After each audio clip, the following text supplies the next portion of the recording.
All Okay, right. Yes. okay. Here we go. Recording has started. All right. Okay, got it. Okay.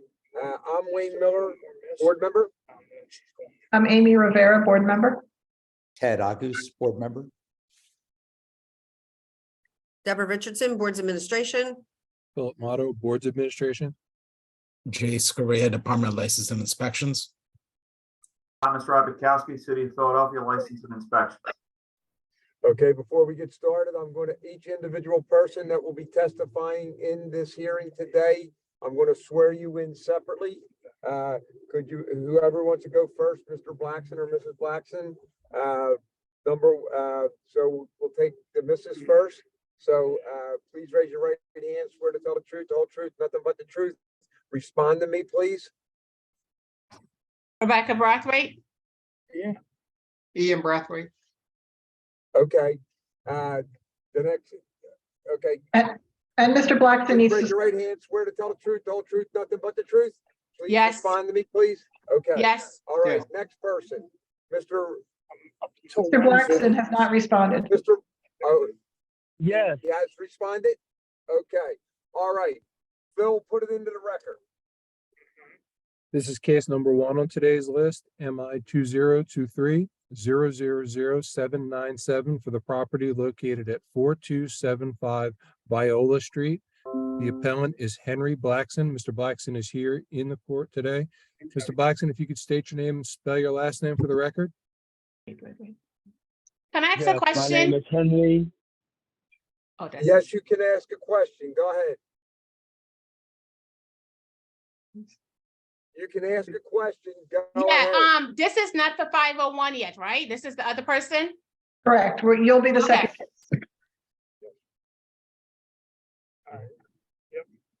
Okay, go ahead, Phil, continue. Mr. Blackson, Yes. So if you could state your name and spell your last name, please. my name is Henry Blackson Senior. The spelling of my last name is B as in baby, Lackson.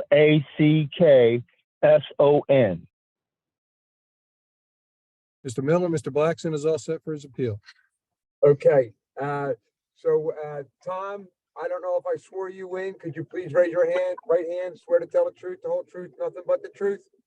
Yes, Okay, Tom, can you tell us a little bit about this case? Okay, so this is for the property at 4275 Viola Street. As the property was declared unsafe following an inspection that took place on or around January 12th of 2023. Following an emergency call from the fire department relating to a fire, and there were some structural issues at the property.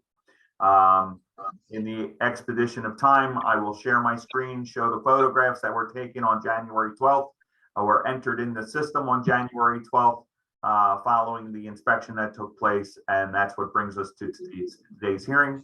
Once I conclude with the photographs, I'll make my recommendation to the board.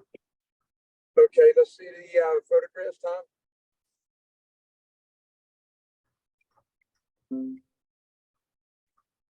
Can everyone see my screen? Not yet. We just see that it says you're sharing your screen, but nothing has come up yet. There we There we go, go. Tom. Come up there. Okay. So this is a photograph taken of the breezeway wall or the side wall of the property. You can see that the bricks are starting to dislodge. It looks like there's some sort of vegetation that is starting to take root in the side rear wall. You can also see that there's deterioration going on with the rear bay. Also, another photograph taken of the property. This is the rear bay. Again, you can see that there's some sort of deterioration of the rear bay, but we're mostly concerned with that rear side wall of the property. And this is a posting of the property. This is the front of the property. The property again is 4275 Viola. And then this is an interior photograph of the property. Apologize for the photograph. It got a little smeared. But we also have another photograph of the chimney section, as that was also notated in the notice of violation. In response to the fire, also, there were holes cut in the roof section of the structure that need to be repaired as well. And this is the last photograph taken on January 12th, 2023, showing the sidewall again. I'll stop sharing my screen. The appellant makes reference on their appeal paperwork that they are securing funding or securing a loan and contractor to correct problems. My recommendation to the board is to grant the variance for 60 days to get a make-safe permit for the repair of this property. My only question to the appellant, Mr. Blackston, sir, are you residing in the property, or do you have another place to stay? I was currently residing in the property to both to protect it from vandals and because as noted in your photographs, the major damage was to the rear, where the fire was on the 3rd floor and where the vegetation was, which a lot of that vegetation I proceeded to remove. Okay. So I've been there to protect the property. All right, Mr. Blackstone, I'm going to say that the department, I'm not the board, so I can't speak for the board, but as a representative for the department, I strongly advise you that this property is unsafe. You need to secure the property and find another place of residence, because I don't like the way that side wall is looking, and all indications give that this side wall is a load-bearing wall. If that wall does suffer a collapse, there is a possibility that more of that property could collapse, and I don't want to see you inside when that happens. With that, the department rests.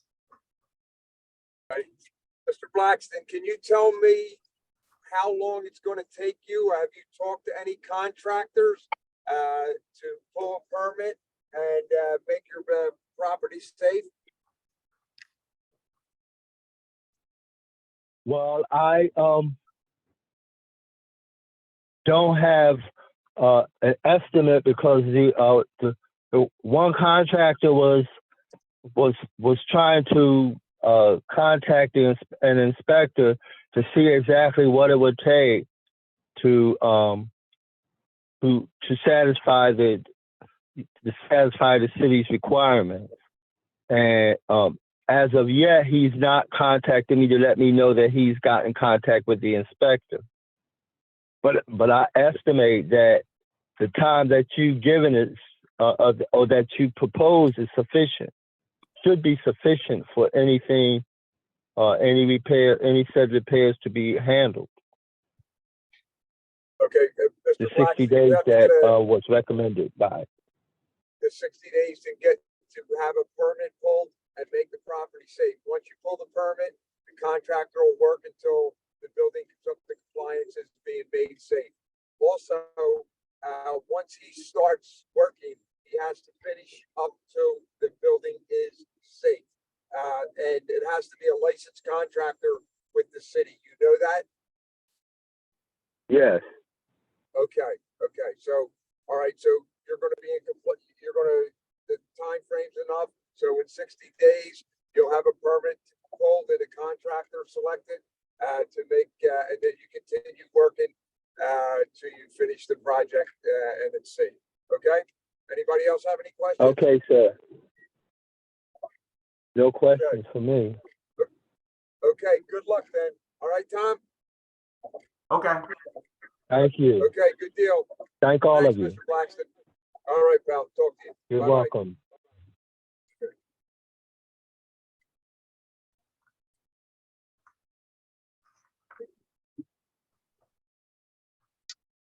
Quick question before we start the next case.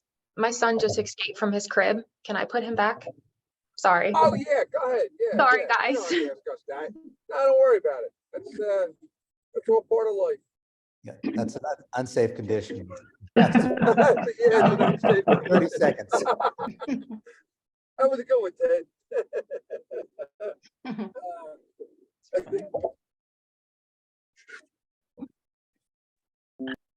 Uh,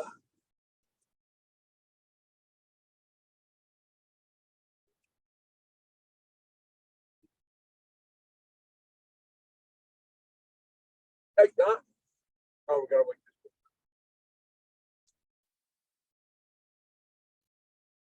Amy, did you write the decision down so we can do it for the notices? Okay, Yes. I missed it. Thank you. Yeah, 60 days, Abe, to get a permit and contractor. Okay.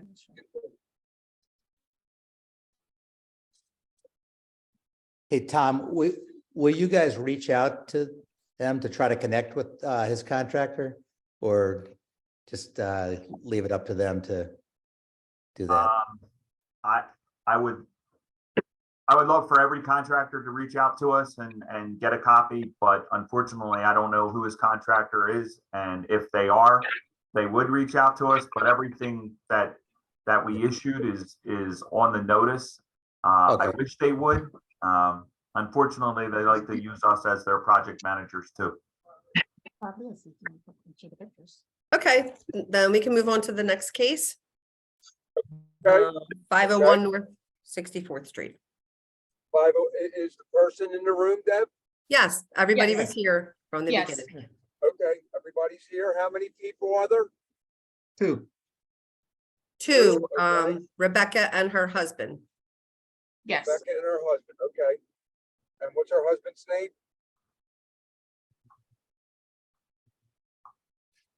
Name? Rebecca, could your husband state his name, please? Sure. Ian Brathwaite. Oh, okay, Ian. Okay. Well, everybody ready? We'll get started. yes, Okay. I'm Wayne Miller, board member. Amy Rivera, board member. Ed August, board member. Deborah Richardson, Boards Administration.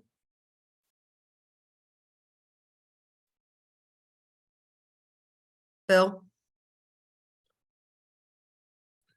Philip Motto, Boards Bill. Administration. Jay Scarea, Department of License and Inspections. Thomas Rabikowski, City of Philadelphia, License and Inspections. Okay, what I'm gonna do is I'm gonna swear each person in that's testifying today at the hearing individually. So we'll Wait, start they've out already with been Rebecca. sworn in. They've already been sworn in. Oh, okay, all right, good. Tom, you've been sworn in, so that's good. All right, Tom, you want to give us a little bit about the, no, hold on. Phil, I want to read that into the record? Yes, sir. This is case number 2 on today's list, MI 2022-004244 for the property located at 501 North 64th Street. The appellant is Rebecca Brathwaite. She's in the room. Ms. Brathwaite, could you state your name and spell your last name for the record, please? it's Rebecca Brathwaite. Last name is spelled B like boy, R-A-T like Tom, H-W-A-I-T-E. and can your husband state his name for the record, please? Sure. Ian Brathwaite, His name, I-A-N. IAN BRATHWAITE. Thank you. You're welcome. Okay, Tom, could you tell us a little bit about this, the building, 501? So what we have is we have a rear garage that is detached from 501 North 64th Street that was issued an unsafe violation. In the interest of time, I'll share the photographs that were, I have 2 photographs that were taken by the area inspector that precipitate the violation. The neighboring property at 503 has also been issued a violation for this garage. So while I'm sharing my screen, I'd like to ask the appellant, is the garage directly behind the property or is it shared by the two properties, 501 and 503? It's shared. Unfortunately, it is shared. Okay, so I'll get to that in a minute. So I'll share the screen right now.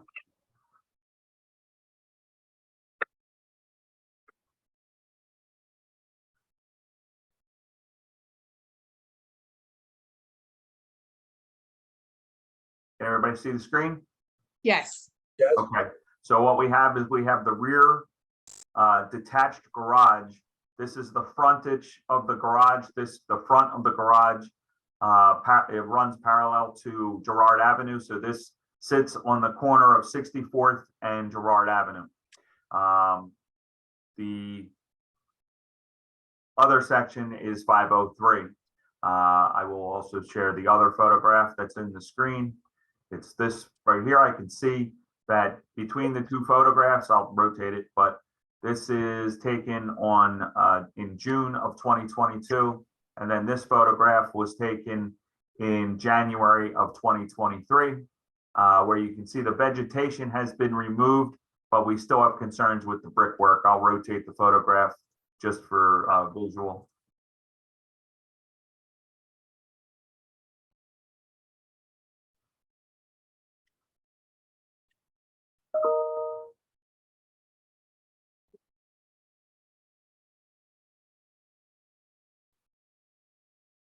So you can see that there's still debris that's falling on the sidewalk in front of this property. I'll share my other screen, which shows, well, actually, I don't have to share that. I can just bring it over.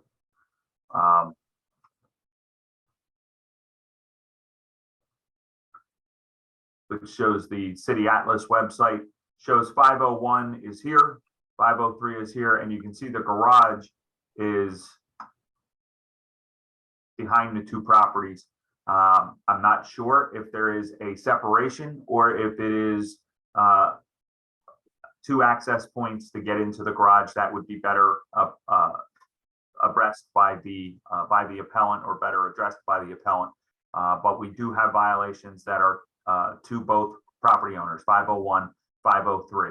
The violation notice has gone out to the new owner of 503, showing that they have a violation with this for this detached structure. They have not filed an appeal as of yet, but my assertion to the board is a permit to repair or demolish the structure within 60 days.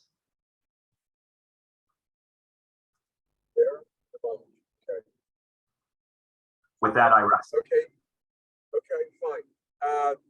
Does Rebecca or Ian have anything to say about this? Yeah, unfortunately, we have not, since it's the shared garage, we have cleaned up the front of Girard Avenue, removed the bricks there, as much as the bricks, we did that over the last week and a half to clean up the front where the bricks is falling. Unfortunately, we would like to save the garage now, but we cannot, because it's a shared garage. We have not been able to get in touch with the owner at 503, because the problem is if we tear down the garage on our own, then it makes us responsible for 503, because it's one shared garage. Right, and then if, So we are kind of stuck right now on how do we handle that? right. So I can tell you that violations have gone out to the representing owner of 503. You could just go on to the website that I just accessed, which would be atlas/phila.gov. That would give you the recorded address for the owner. You could always reach out to that owner of the neighboring property if you haven't had contact with them. But as far as the department is concerned, we would ask for the permit as positioned to the board in the time that I recommended. That again, this is just a recommendation to the board. They can render a decision for them. But like I said, I'll rest with that. Tom, can they pull a permit if they don't have, if it's not done by both parties? So there is a requirement now that if for a permit, you have to address how you're going to affect the adjoining property. With this being a shared garage, or at least it gives all the indications that it's shared garage, they would have to contact the other owner on how it would impede their property. The same thing with the other owner. They would have to contact the appellant for how it would affect their property. So there should be an open line of communication between both property owners. Mr. and Mrs. Tom, Bradley, do you live So there? what do we do? And no, we don't. Okay, And like I said, we have not been able to contact the owner, the 503 owners. Now, we did go ahead and we hired a tree removal crew to remove a tree that was growing in the garage. And there were some existing fallen bricks. And I cleared away as much as those as I could. And I cleared up the corner. But again, like Rebecca said, we can not get in contact with the 503 owner. So it would be a shared process if we have to tear the garage down, correct? I mean, I can't tear the garage down and then the owner say, well, you tore my garage down, then I'll be Right, sued. correct. That's the issue. What do we do then? To, the 503,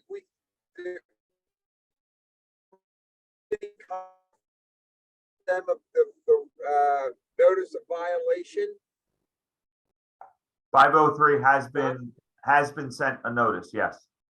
Okay, is there a time frame for them to get back to us or get an appeal? So the notice, actually, the notice is being sent. They have the ability to file an appeal within 5 days of the date of notice. And then the correction period is 30 days on the notice. So with the recommendation that I gave the board for 60 days, that's basically giving another 30 days for the parties to work out what needs to be done.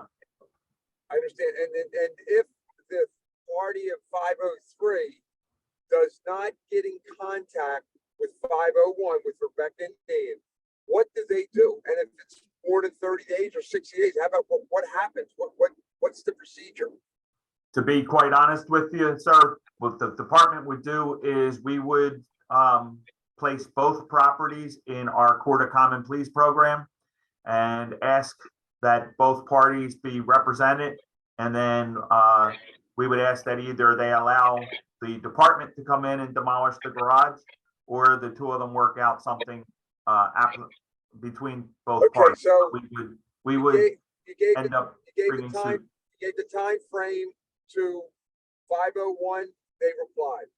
503 did not reply. Now they have to go to court. If it doesn't work out, they have to go to Court of Common Pleas, which it will cost 501 to get a lawyer, okay, to represent them, through which they're willing and able to take care of their part of that garage, okay? And it seems like because of the non-responsive, the 503 ain't responding, then everything, and 501 wants to do things right. It just doesn't seem fair to me. It doesn't seem fair that they have that. So go ahead, Tom, I'm sorry. No, that's okay. I can't speak for 503 as notices were just sent out to the new owner, to 503. So I can't say that they are ignoring it because they haven't received the notice as of yet. It's probably still in transit. In the meantime, I can tell you that if you go to Atlas, it gives you the public knowledge, but I'm already on that website, so I could give that to the appellant right now. The owner. And again, if the 503 does not get in touch with 501 within the time frame that we laid out, then 501, do they have to come back to us? Actually, well, if you're granting a continuance, then that would be on the board's decision. Yeah, I think I'll ask Amy and Ted, but I think we should get a continuance until the 503 and 501, at least 503 gets back and talks to 501 to see what they're going to do, whether they want to knock it down or they want to refurbish. I think we should give it. my response What do is, you guys think? it looks like a mason could go and secure the bricks that are up there and ensure that it's safe. The violation does not ask for an engineer's report. Put 501, just hire or pull the permit, have a mason pull the permit and secure any loose bricks and make it safe. The question is what kind of damage did the tree do to the roof of the garage? Okay. Well, So- So, but if they can just get a contractor, because again, no engineer's report was asked for. They could just get a contractor to permit to make it safe. Correct. Okay. Yeah. To do whatever is what are they gonna necessary make? Yeah, one to side? make the front safe. I'm sorry, I didn't hear you, Helen. Please. Wayne, you're breaking up an awful lot and we really can't understand you. Rebecca, can you finish your sentence, what you were saying? Now, what I'm saying is that we're willing to make the front, which is on Girard Avenue, safe because we could secure the bricks at the top. But as far as, like I said, it's a shared garage. And this way we could even like work together with 503 and actually make a separation in the middle, because like I said, it's just one shared garage right now. But the thing is, we still have to be able to communicate with 503. So that becomes, so it is one complete garage. There's Yeah. no Yes. separation between the two property lines? No, there's not. and it's only Ah. one entry to the garage. And that is from what's that on Gerard? Which is the Street. one on Girard Avenue, and it's one straight through garage. There's no separation wall in the middle. So apparently this used to be a carpet shop, and I assume that the previous owner owned both properties, and they Okay. had, the garage is filled with carpet. So I assume that they used that for the business, and then it was separated, and the garage was never separated. So when we purchased the property, we thought that the garage was ours, and then we found out it was shared with 503.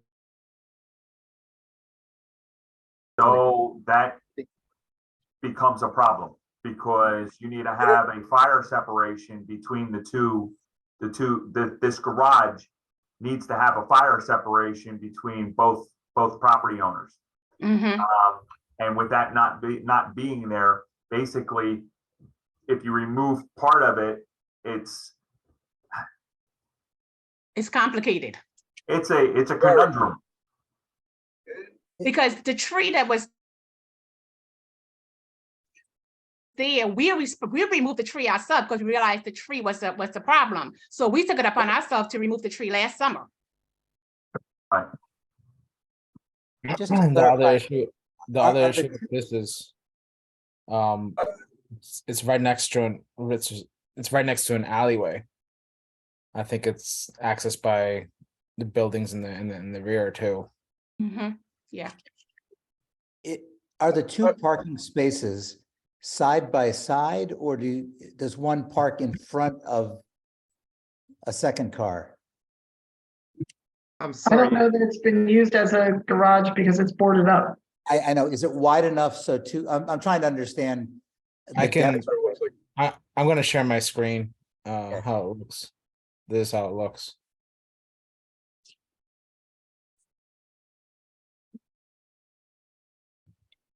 It You only see my looks, screen? yeah, it only looks wide enough for one car. One Right. car. So you have to drive through 501. Yeah, it was actually used as a storage for the carpet store. So my question is to the left, that access point, looks like the doorway. Yeah. That would that lead to both yards or would that lead just to 501? Both yards. So both yards are wide open. Well, right beyond that man door, there's Yeah. That's two not- sets of steps. One Okay. going to 501 and one going to 503. But 503 cannot get into this garage from their yard. Their yard pretty much stopped at that Right. garage wall. Okay. Now, I guess I'm sorry, there is also a man door going in from the yard into the garage. On Who's- 501 or Yeah. 503? At 501. So it looks just like this, basically, in the rear. So there's a doorway in the rear of the property too, that comes from the garage that goes into 501, not the door that's fronting Girard Avenue, but there's a door on the other side of the garage that goes into 501. Yeah, if you leave from 501, come into the yard, there's a door that goes into the garage. Okay, Yeah, so we could stand on the step at in the back of 501, and there's a doorway that we could see straight into that garage. right, but it spans 503. That's the So I think 501 was the primary entry Yeah. for the business, and then it just acquired a 503 and Yeah. just shared that garage.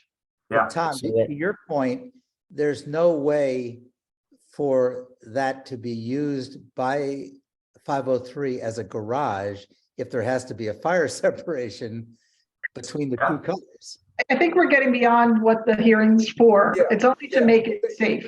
And we're not worried about the zoning and where the lot lines are. It's just to make this safe. we don't And I care think who giving them owns what or 60 whatever. days to try to work it out with this neighbor is all we can do. Well, what I was Yeah, gonna and get the at thing is, what I was gonna say is, if they, do you want to use this as a garage or do you want to simply use it as storage? Well, they both own it, so one might have one difference and one might have another difference. They Hey, gotta wait, hang work on, wait, that I'm- out, whatever they're Bear, gonna do. bear with me a second. I mean, Tom, what I'm Okay. wondering is, if it has to be separated between the two properties, can they, Mhm. number one, have the repairs done that they were talking about with the mason, build a wall at the back on the property line, and let 503 deal with their part of it at the back of their property? I mean, and they could simply just focus on the piece that is theirs that they want to keep. In theory, yeah, but it would have to be under the terms of the make safe. But the thing is the make safe calls, if you're gonna put a wall there, and, Jace might be able to answer that. The department might ask for it to come up, because what is 503 going to store in there, and what kind of hazard do we have of a fire occurring at one and going into the other property? That's what we have. We have to have the fire separation. Yeah, So that they need- becomes a problem, because you have to have the parapet or firewall go through the roof. Right. Okay. Well, like Amy just said, let's give them 60 days, see if they can work something out. Continuous, then come back to us. If they don't have something worked out, then we'll decide what we're gonna do. Okay. Okay? Everybody in agreement with that? Yes. In Yes. the meantime, because it's public record, and forgive me, Ms. Brayworth? Yes, Brayworth? yes. So the owner of 503 is a Davis, 503. of 503 is a Davis Chuan. It's CHAUN. And the representing address on the record is 4537 Vista Street, VISTA Street, Philadelphia, PA 19136. Okay, can you spell the name again for me, please? It's Davis, DAVIS. Chuan, CHAUN. It's on the screen now. Okay. Gotcha. 45 Vista Street. Yes. 9136. All right, so we will get in touch with him. Okay, good. And then we'll continue this for 60 days, and they come back and report to us what the plan of attack is. And if you can't get it, they can't come together or something, we'll have to decide then. Okay? Thank you. Okay, thank you. Okay, you're welcome. Bye-bye. All right, Bye-bye. bye-bye. Thank you. Have a good day. You too now.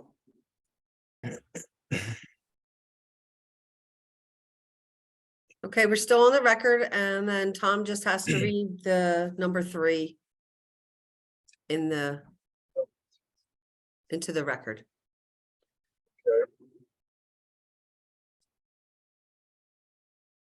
however you want to handle that.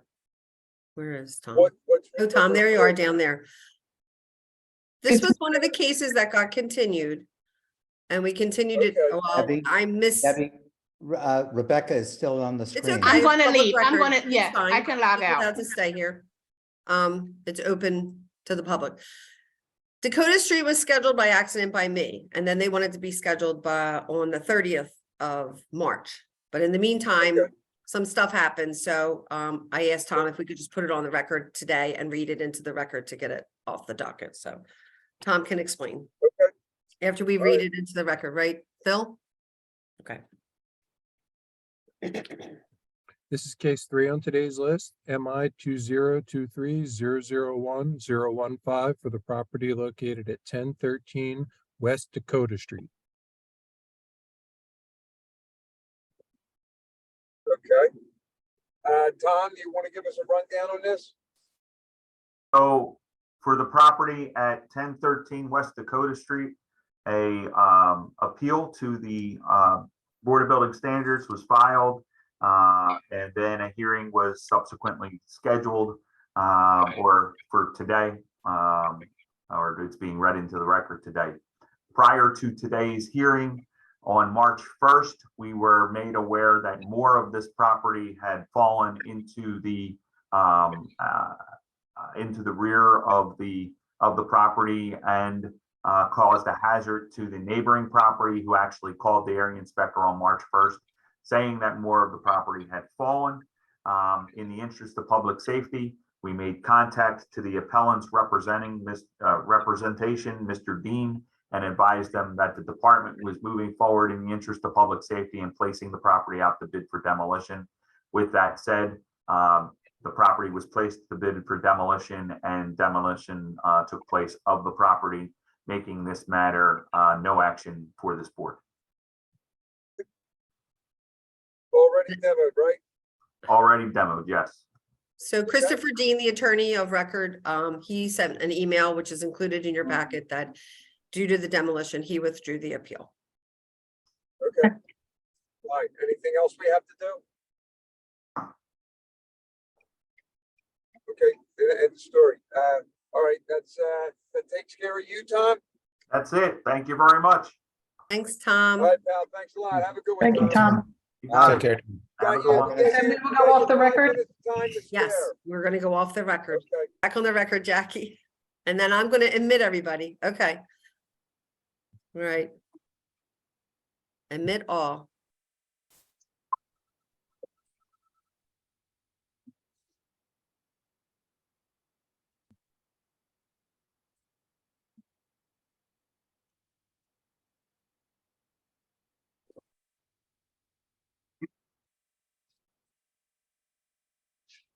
Well,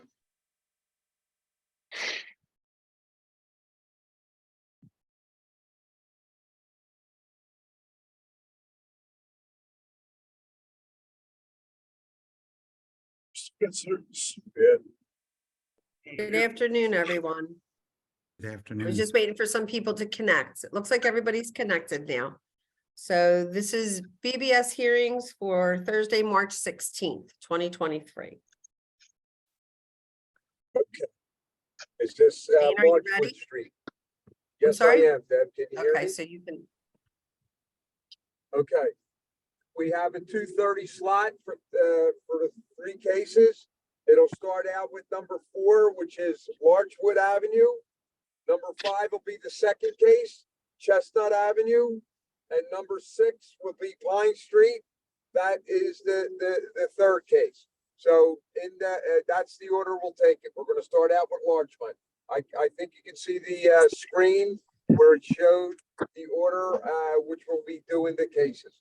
So Larchmont Street, step up, please. Hi, good afternoon. My name is Jennifer Popolak. I represent the appellant. I have 2 representatives of the owner that are actually about to be signing on right now any second. Okay. I just forwarded the link to them. We had the wrong link. I apologize for us being a little late. But yeah, not late. that's really bad. So yeah, they're gonna hop on any second. So if you could bear with me, I literally just sent the email to them like less than 2 minutes ago. Great.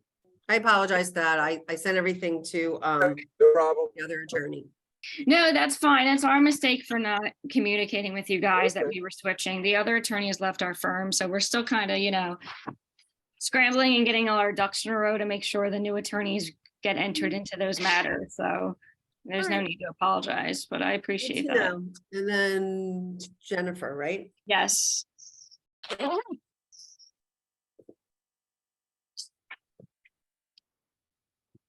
Okay, so And Lucas, what's the name of the other two people coming in, Jennifer?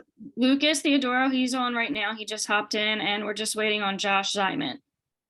He's I signing just- in now. Josh. I just admitted him. Okay, there we go. Is everyone in? Yes. Okay. Okay. Yes, I no know one else in the waiting room. Wayne. Start the recording? The recording is started. Already started. Okay. I'm Wayne Miller, board member. Amy Rivera, board member. Ted August, board member. John Dimes, Fire Code. Deborah Richardson, Boards Administration. Philip Motto, Boards Administration. Jay Scurria, Department of License and Inspections. Okay. What we're gonna do is, I'm gonna swear everybody in individually who is, gonna be a witness in the case today. Jennifer, we'll start with you. You swear to tell the truth, the whole truth, nothing but the truth. Please respond. Yes. Okay, now we're gonna go to Lucas. Lucas, if you're in the case, please raise your right hand, swear to tell the truth, the whole truth, nothing but the truth. Please respond. Yes. Okay, Josh, please raise your right hand, swear to tell the truth, the whole truth, nothing but the truth. Please respond. Yes. Okay, Josh, good deal. Phil, put that into the record. Yes, so this is case number 4 on today's list, MI 2023-001548 for the property located at 5102 Larchwood Avenue. The appellant is Jennifer Popelak. I'm the appellate's attorney. Okay, Appellant's attorney, I'm sorry. That's fine. The appellant is 5102 Larchwood Avenue LLC, Larchwood LLC. The owner, 5102 Larchwood LLC. all right, whoever's gonna present the case, please start.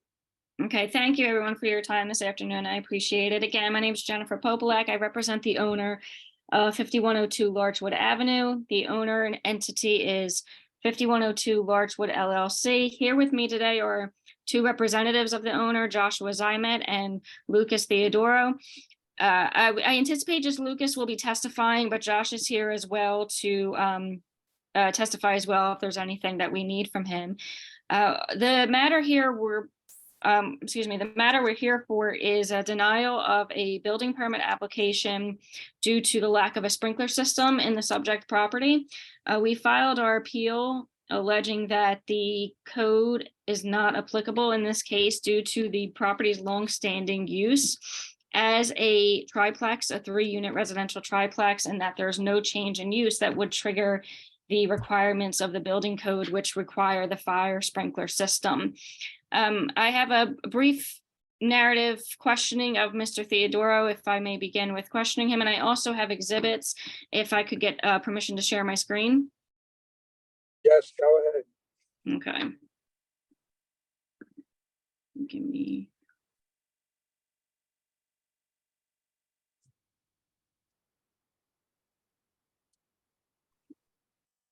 Okay, let me just make sure I have it open. If you give me 1 second. Here we go.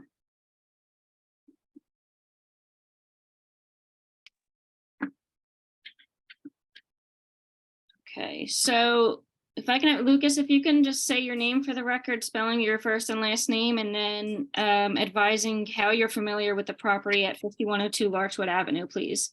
Sure. So it's Lucas Theodoro, LOUKAS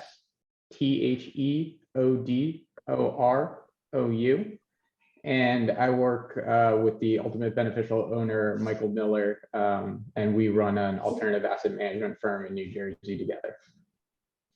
Okay, and can you confirm that the owner of the property is 5102 Larchwood LLC? Is that correct? That's correct. And Michael Miller is the sole member of that LLC, is that correct? That's correct. And what is your role as concerns this property in particular? I aid Michael Miller in managing the property as an asset manager. And do you know when the owner first became aware of the property? I believe it was listed for sale in June 2015. And could you advise how the property was advertised in the listing as far as the use is concerned? It was listed as a 3-unit residential property. Okay. And I have on my screen, and can you see my screen? I can, Lucas? yes. Okay. So I Yes, have, we can. thank you. This is the first time I'm actually using share screen on Zoom, so I hope it goes well. I apologize in advance for any errors. I've somehow managed to not have to do it for these 3 years. So Lucas, if I can just confirm for you, the exhibit I'm showing you is pre-marked as Exhibit 1. Can you confirm that this is the listing for the property as you Yes. recall it from June of 2015? Yes, that's as I recall Okay, and can you confirm again that what it states is to the use of the property? it. It says it's a triplex, 3 units. Okay, and then at some point after the listing, is it correct that the owner 5102 Larchwood LLC purchased the property? Yes, that's correct. And I'm gonna show you what's been marked as Exhibit 2. This is a deed dated August 19, 2015. Can you confirm that that is correct, that this is the deed for the property? Yes, that's correct. And the purchase price was $153,500, correct? Correct. And after the purchase, did the owner do any work in the property? Yes, we did some cosmetic work on the property to improve it, mainly painting walls, patching holes in the ceiling and the walls. We added some lights, replaced the locks on all 3 units as well. Were any changes made to the use of the property? No, And at some point, did the owner become aware of an issue with regard to the use of the property? yes, we became aware that there may be a problem with the use of the property when we were listing it for sale in 2021. And what was the issue that you discovered? We discovered that it was zoned for 2 units instead of 3. Okay. And after making that discovery, did the owner take any steps to correct that issue? Yes, we applied for a variance. And is it correct that that was in April of 2021 that the application was made? Yes, Okay, and was that variance granted? yes, the variance was granted. Okay, I'm going to show you Exhibit 3, and this is a copy of the zoning permit showing the ZBA decision date of August 18th, 2021. And if I show you to the second page, can you see that it says additional use details for a multifamily household living, 3 dwelling units in an existing structure? Am I reading that correctly? Yes, Okay, and this then is the zoning permit that was issued showing that the use that had been in place, the 3 dwelling units, had now been legalized and the use was permitted to be for 3 units. Is that correct? yes, that's correct.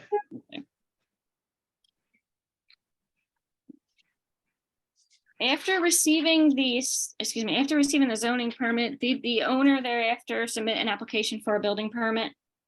Yes, that's correct. Okay, and do you know when that application was made?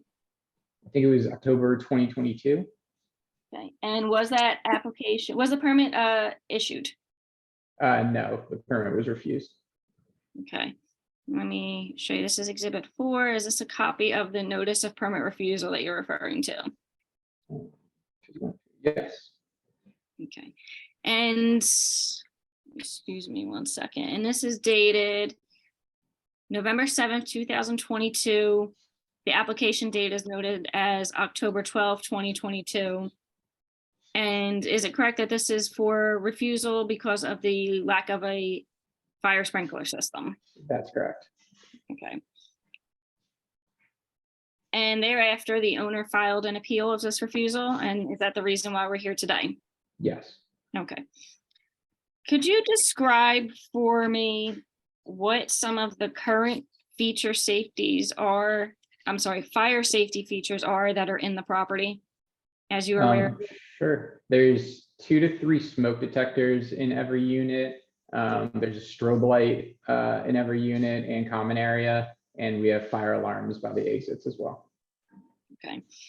And I'm going to show you a series of photographs. If you could just confirm, are these photographs of the property that were taken on March 10th, 2023? Yes. Okay. And could you describe, as I scroll through, could you just describe what these photographs are showing as far as the Sure. interior of the property? So that's the fire alarm control system. And this is a closer look That's of a that, is that closer correct? look. Yep. And I see a sticker on that, or a mark that indicates, well, could you explain what that indicates on it? Yeah, that's an inspection log from ERA Fire from March 6, 2023, showing that it passed inspection. Okay. And then what's shown in this picture? It's a fire alarm pole system. Okay. And is this in the hallway? This is not inside of a unit, correct? This is in a hallway? Yes, that's correct. Okay. Is that door that's shown there, is that one of the entries to a unit? I'm not 100% sure, but I believe so. It looks like the lock would be. Yes. Okay. And then here we have a. I'm sorry. I would just want to see if there's any other in particular pictures I wanted to ask you questions about. Sure. Is this one of the strobe lights that you referenced that are inside of a unit? Yes, that's an alarm with a strobe light inside a unit. Okay. Alright, it looks like there's. Apologize, folks. There's just a couple of pictures. I don't think I need to go through each and every one of them, but I just wanted to point out some specific ones. Okay. Okay. Mhm. All right. So then, you mentioned that the fire alarm, the ERA, which is that Emergency Response Associates? ERA, yeah. And Emergency they Response just Association. recently did an inspection on March 6th and determined that the fire alarm system was up to par. That's correct. And then is there also, was there also a test or inspection done in July of 2022 for the fire alarm system? Yes, I believe so. Okay, I'm going to show you a copy. This is titled City of Philadelphia Department of Licenses and Inspections, Annual Certification for Fire Alarm Systems, Testing Contractors, Leonardo Rodriguez. And if I look to show you the date on the back page, is that correct that it was testing date was done July 13, 2022? That is correct. Right, and there's a note here that says, at the time of inspection, all devices function normally, no record from previous inspection was observed. Okay. All right. And to confirm again, Lucas, is there any, since purchasing the property, has the owner done any work in the building that's changed the occupancy? No, no. And we talked previously about the building permit application that led to the denial and to our current appeal. Could you explain what work was being proposed in that building permit application? Sure. It was all cosmetic work. It was mainly new paint, replacing 2 doors, and patching walls and ceilings. Okay. And the property is currently operating as a triplex presently? That's correct. Okay. Right. I don't have any other questions for Mr. Theodore. Oops. All right. Hey, Jace, this is Wayne. Yes. What was the original building zoned for? The original use, looking back into the property history, it was a 2-family dwelling. I found a housing approval for zoning going back to at least 1960. So that's the reason why they need to obtain new zoning to call it the 3-family dwelling. Right now, it's in an RSA 5 zoning district. That's the reason why they had to go in front of the zoning board of adjustments to obtain the use of a 3-family dwelling by right. But in our records, it used to be a 2-family dwelling before. And as you know, So when it was a change of occupancy from what it originally was. Yeah, exactly. So in our history of the property, it was a 2-family dwelling, also known as a R3 occupancy classification. And when you convert that to a 3-family dwelling, it's considered a R2 throughout. And when there's a change in the occupancy classification, that requires sprinkler coverage based on the existing building code due to change of occupancy classification. Are there any rental licenses on file? I'm sorry, If they did have licenses on file, I think they wouldn't have had to get the use permit for the 3-family dwelling, but I'll let the applicant state that. I noticed in Atlas that in 2018, there was a violation, something pertaining it being an R2. And it got closed in 2018, but I can't see what that violation actually was.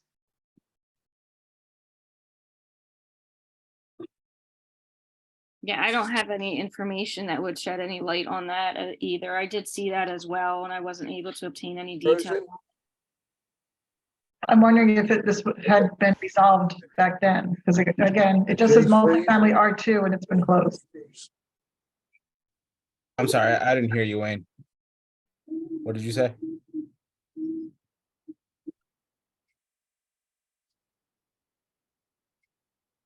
Wayne, Yes, Jace was I asking. hear you.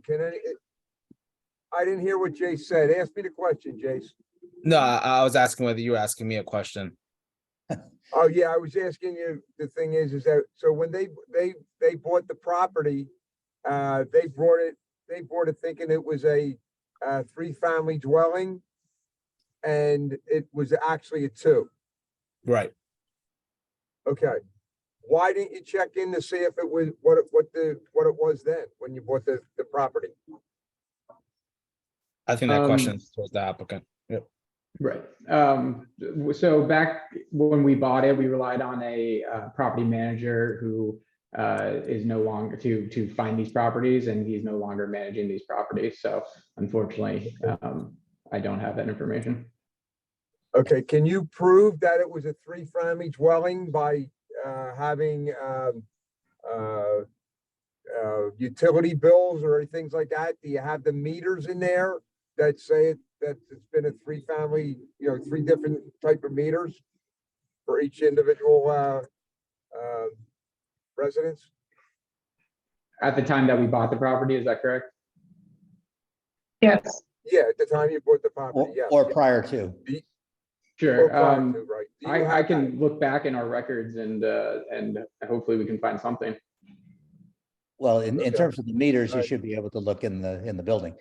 Yep. I don't know whether you had any photographs that showed the meters. I don't recall seeing those. I don't No, think we had any photos of the water meters in the building as part of my exhibit package. We do understand, unfortunately, this happens quite often in the city. You have a listing that says 3 units, you're buying something, it's set up as 3 units. Your assumption is that it's legally, operating as 3 units. And so it's understandable that you might not have flagged that until, you were legalizing it later on in terms of the zoning. But we just need something that clearly shows that at the time you purchased it, you had a reasonable assumption based on, again, multiple bills, meters that match up that show that, that help to clarify that it was in fact a 3 unit building. Yes, and I'll do my best to Sorry, find just something. one other thing. When you said you did just cosmetic work, there were no wall replacements, no reconfiguration of any kind, no additions of kitchens or anything on that nature? No, sir. So we didn't make it a 3 unit. It was already a 3 unit that we had purchased. Jace, were you able to find anything on that 2018 violation? No, I'm still looking. My system went down, so I'm rebooting it right Oh, now. okay. I mean, it mentions R2, that's why Yeah, usually didn't- even if it did, they wouldn't even go down the approach of obtaining a use permit if there was any kind of confusion. So in 2021, they proceeded with the ZBA case. Right. So even if 2018 was an issue, they wouldn't have went through the whole zoning aspect of things on converting it to a triplex. I guess I'm asking though, did Al and I clear the violation? Did they consider it an R2? Like the violation said? Right.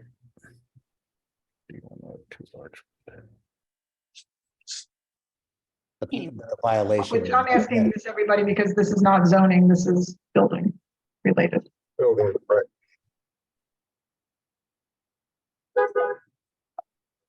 Where do you want to go?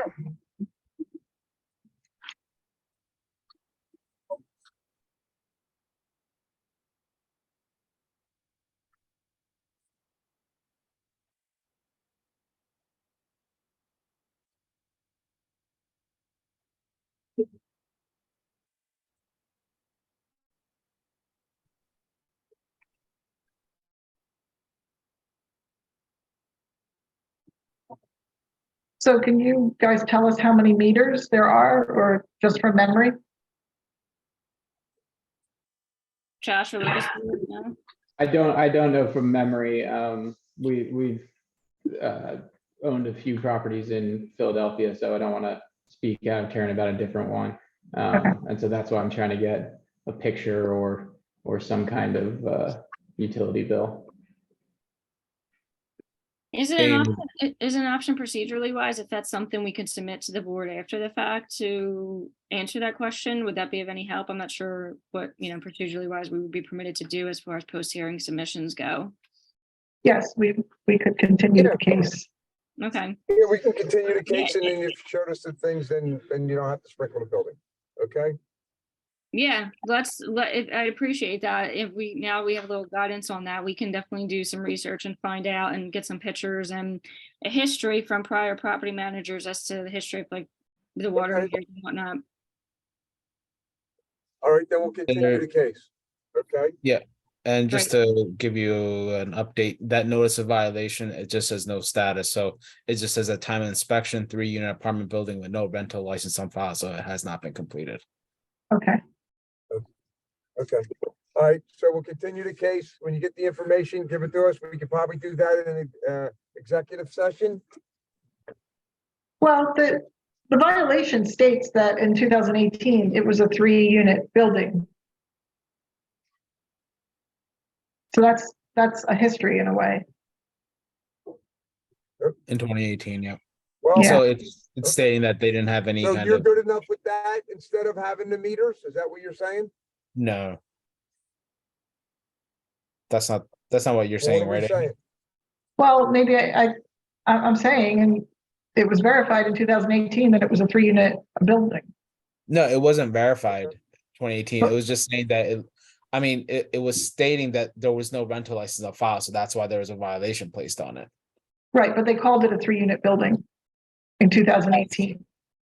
At the time of inspection. So if it was operated legally as a 3-unit building, that's what the inspector would write. So it doesn't mean it was a legal 3-family. No, I understand that, but I guess I'm saying that's all that 3 meters is going to tell me is that it was operating as a 3-unit building at the time they purchased it. So. Okay, so you feel safe to say that, Aim, that, okay, if that's the case in 18, then we'll just let it, that's good enough for us? I think we should caucus in a breakout room. Okay, let's caucus in the breakout room, no problem. Okay. All right, Debbie, At the bottom of your screen, you can click on whatever room. I got it. I got the breakout room. Good deal. Okay, and you guys can go right there.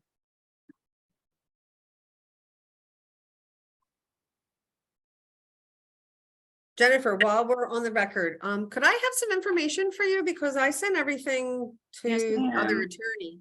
So He I left our probably- firm 2 weeks ago, so yeah. Oh, wow. Yeah. No wonder I didn't get a response. Sorry, yeah. That's okay. I was We're emailing. we're and cleaning up the emailing. trash, so to speak, not to call him trash, but like dealing with the Okay. fallout of someone leaving So- suddenly. One thing, yeah. There's a payment of $200 that needs to be paid in Eclipse. Yeah. We're gonna, So my we're gonna have- paralegal just told me that there is $153.38 due, and she said, let me know if I should make the payment. Is that correct? I keep seeing 153. The appeal fee is $200. So Okay. that's in Eclipse. I can give you the appeal number Yeah. on the paperwork, and you can go into the Eclipse system. It doesn't have to be done today, but I do need it to be done before we give you the decision.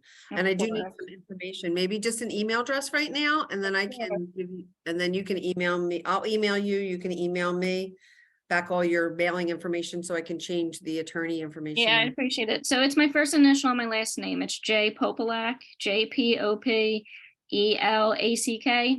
at Okay. mattioni.com. Okay, so same email as the other. Yes. Got it. Yeah, I sent him, oh no, that's not I it. wonder what this thing is, the other thing I just told her to pay, because just paid something else. Oh, something, oh, you paid something? Yeah, we just paid $150 charge, but maybe that's for a different appeal. I'll have to find out what that one is I just paid.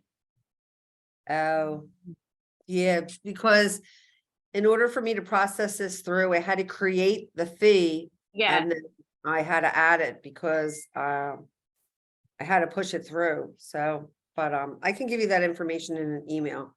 yeah, that'd be and great if you could that shoot that is- to me. We'll so get it MA done same day you send it to me. MATT, IONI. okay, all right, very good, and then I'll send you that information. Great. And then, like I said, it doesn't have to be done like today, but I don't know what the other fee is unless it's something else for something else that was in I there. just paid some other bill that was due. It's fine. Oh. I paid eventually. No. So when you go through Eclipse and you. Yeah.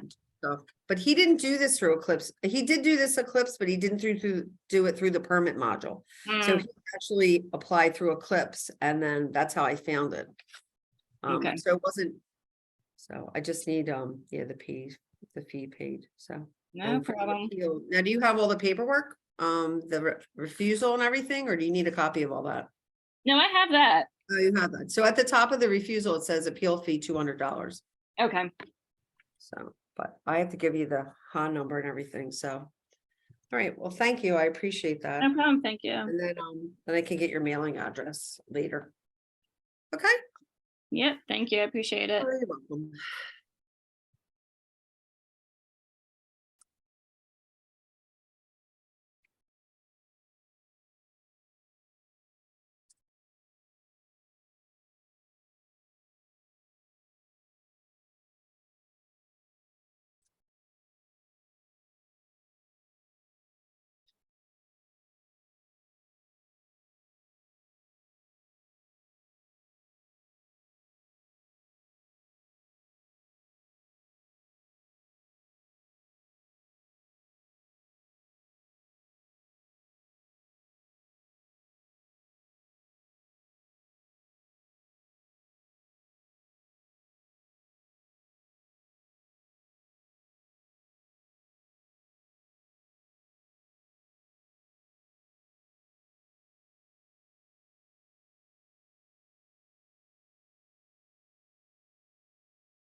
We got Wayne. Hopefully he didn't click leave the meeting instead of leave the breakout room.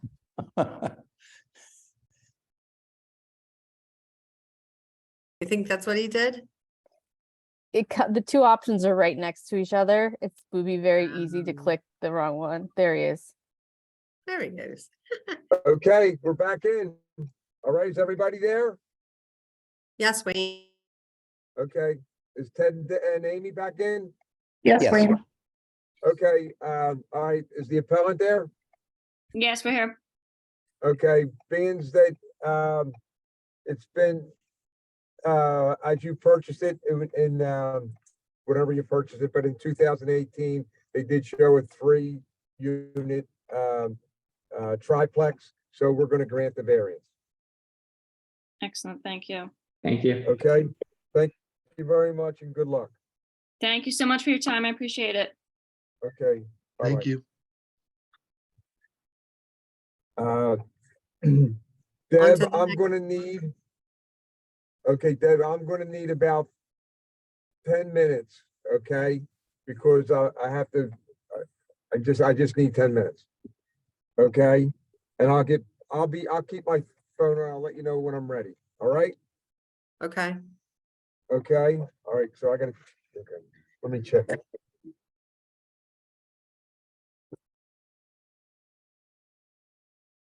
Sorry, in that case, Amy, should we go into the breakout room and do the paperwork on the last one while we're waiting and just have it ready for Wayne's signature?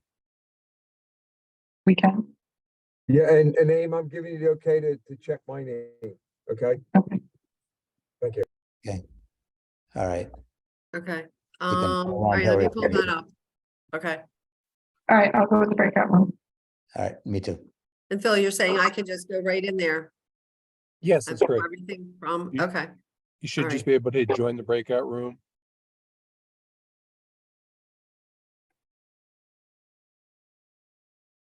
It should say room 2 or room 1, and you should see the word join in a blue box right next to it.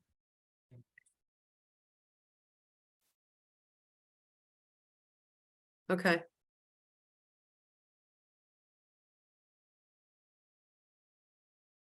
All right.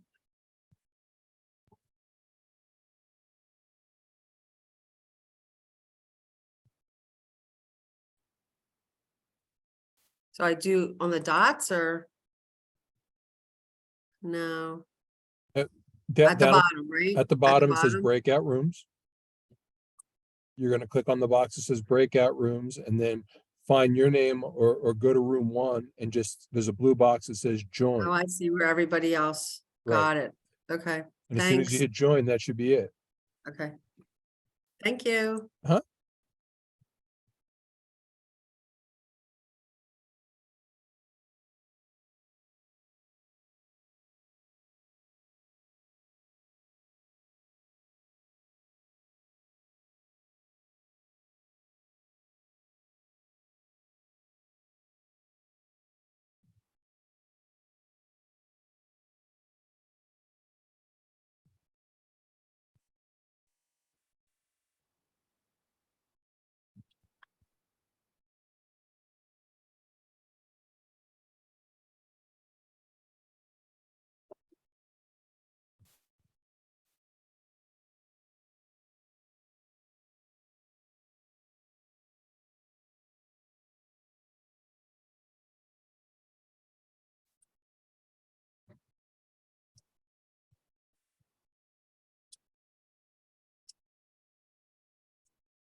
Okay, folks, we're going to pause the recording right now while they're in the breakout room.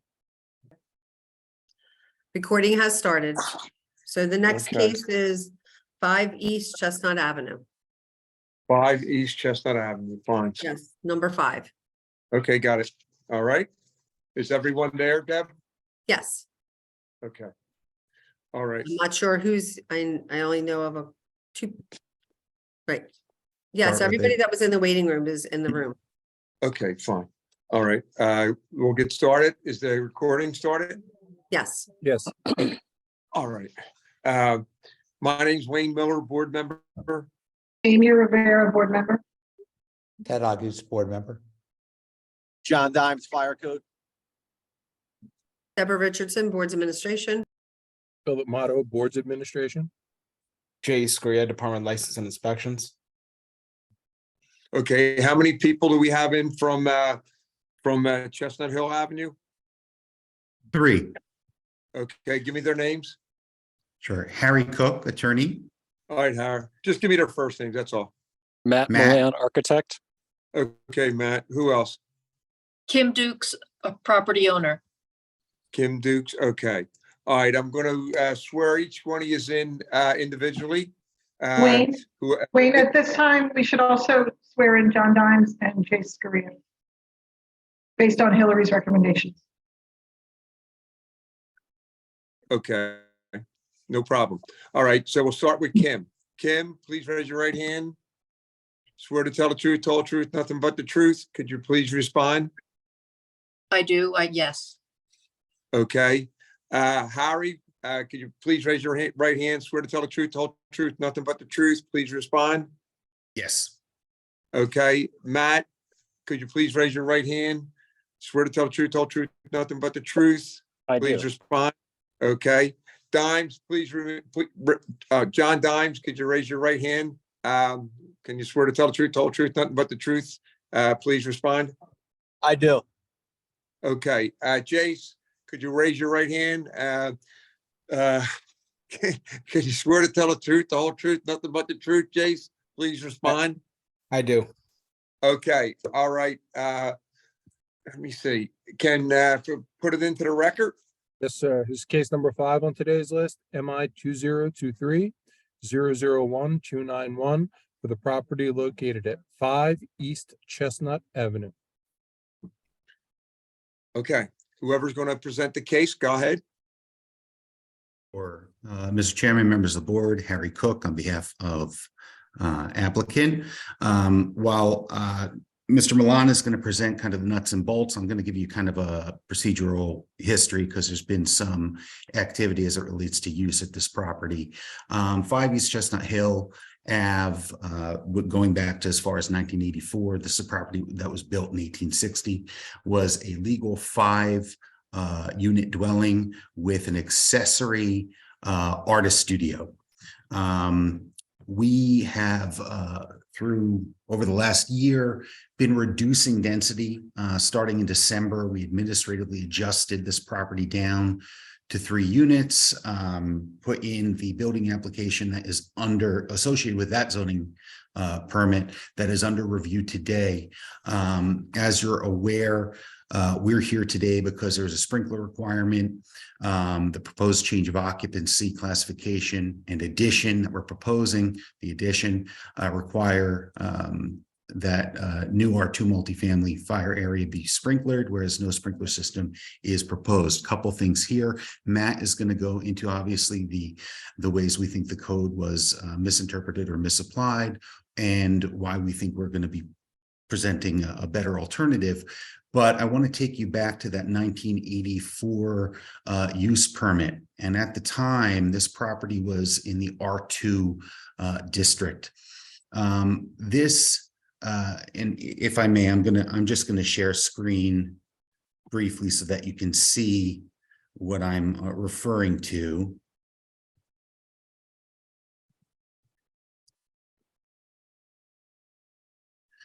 Okay, so we have this July 3rd, 1984 permit.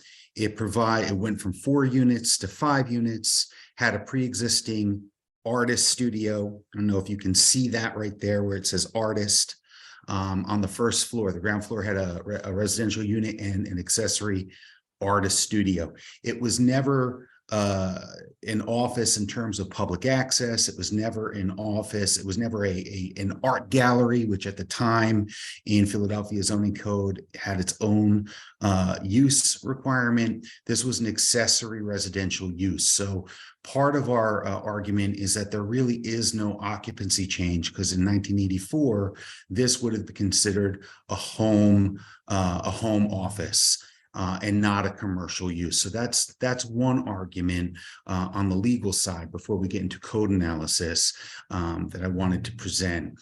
As far as we know, at least for the last 10 to 15 years, there has been no artist studio on site. There were active rental licenses for 5 units up until December of 2022. We were able to, again, administratively adjust down to 3 units in December of 2022. And subsequent to that, and we put in an application which a zoning use application to further reduce the density in this, in the main structure here at 5 East Chestnut Hill that would allow for another accessory building on the parcel that will have 2 units and parking. And that was approved, I believe, on March 6th or March 8th by the zoning board. Ms. Emerson may be able to clarify that. We don't have a notice of decision yet to show you, but that was approved. So we further reduced the density from 5 to 3 to 2 in this main structure that was built in 1860. So before I call Matt Milan as a witness, I just want to offer that as an offer of proof that, you know, here we have what partially triggered the sprinkler requirement, this commercial use on the first floor that at the time would have been a residential accessory use and not commercial. And then again, we have this reduction in density. Each unit has its own egress point. The so-called office area also has its own egress point. And with that, unless anyone has any questions as to the procedural history, I'm going to call Mr. Milan as a witness. Thank you, Harry. You stole a bunch of my thunder, but if I'll be sharing my screen and take you through this presentation, and I'll move relatively quickly. I hope that everybody can see the screen. As Harry mentioned, this was originally built as a single-family dwelling, 1860 at the corner of Germantown Avenue and Chestnut Hill Avenue. 3-story building. The top story was added at a later point. So at one point it was a 2-story addition. 3rd story was added, and there are some additions that came at a later date to the rear side here toward the hospital. Just for context, this sits on a corner and is surrounded by a number of institutional, Our Mother of Consolation, Parish, the Chestnut Hill Hospital. And then I'll go back one slide. The other thing that I'd like to show is that 50% of the lot has street frontage, and there is a fire hydrant directly across the street from the parcel and the property in question. As Harry mentioned, when Kim purchased this property, at that time it had 5 units. The top floor, 3rd floor, was 1 unit. There was a door at the top of the stairs, and then as you went down the stairs, that became a common stairs that continued all the way to the 1st floor.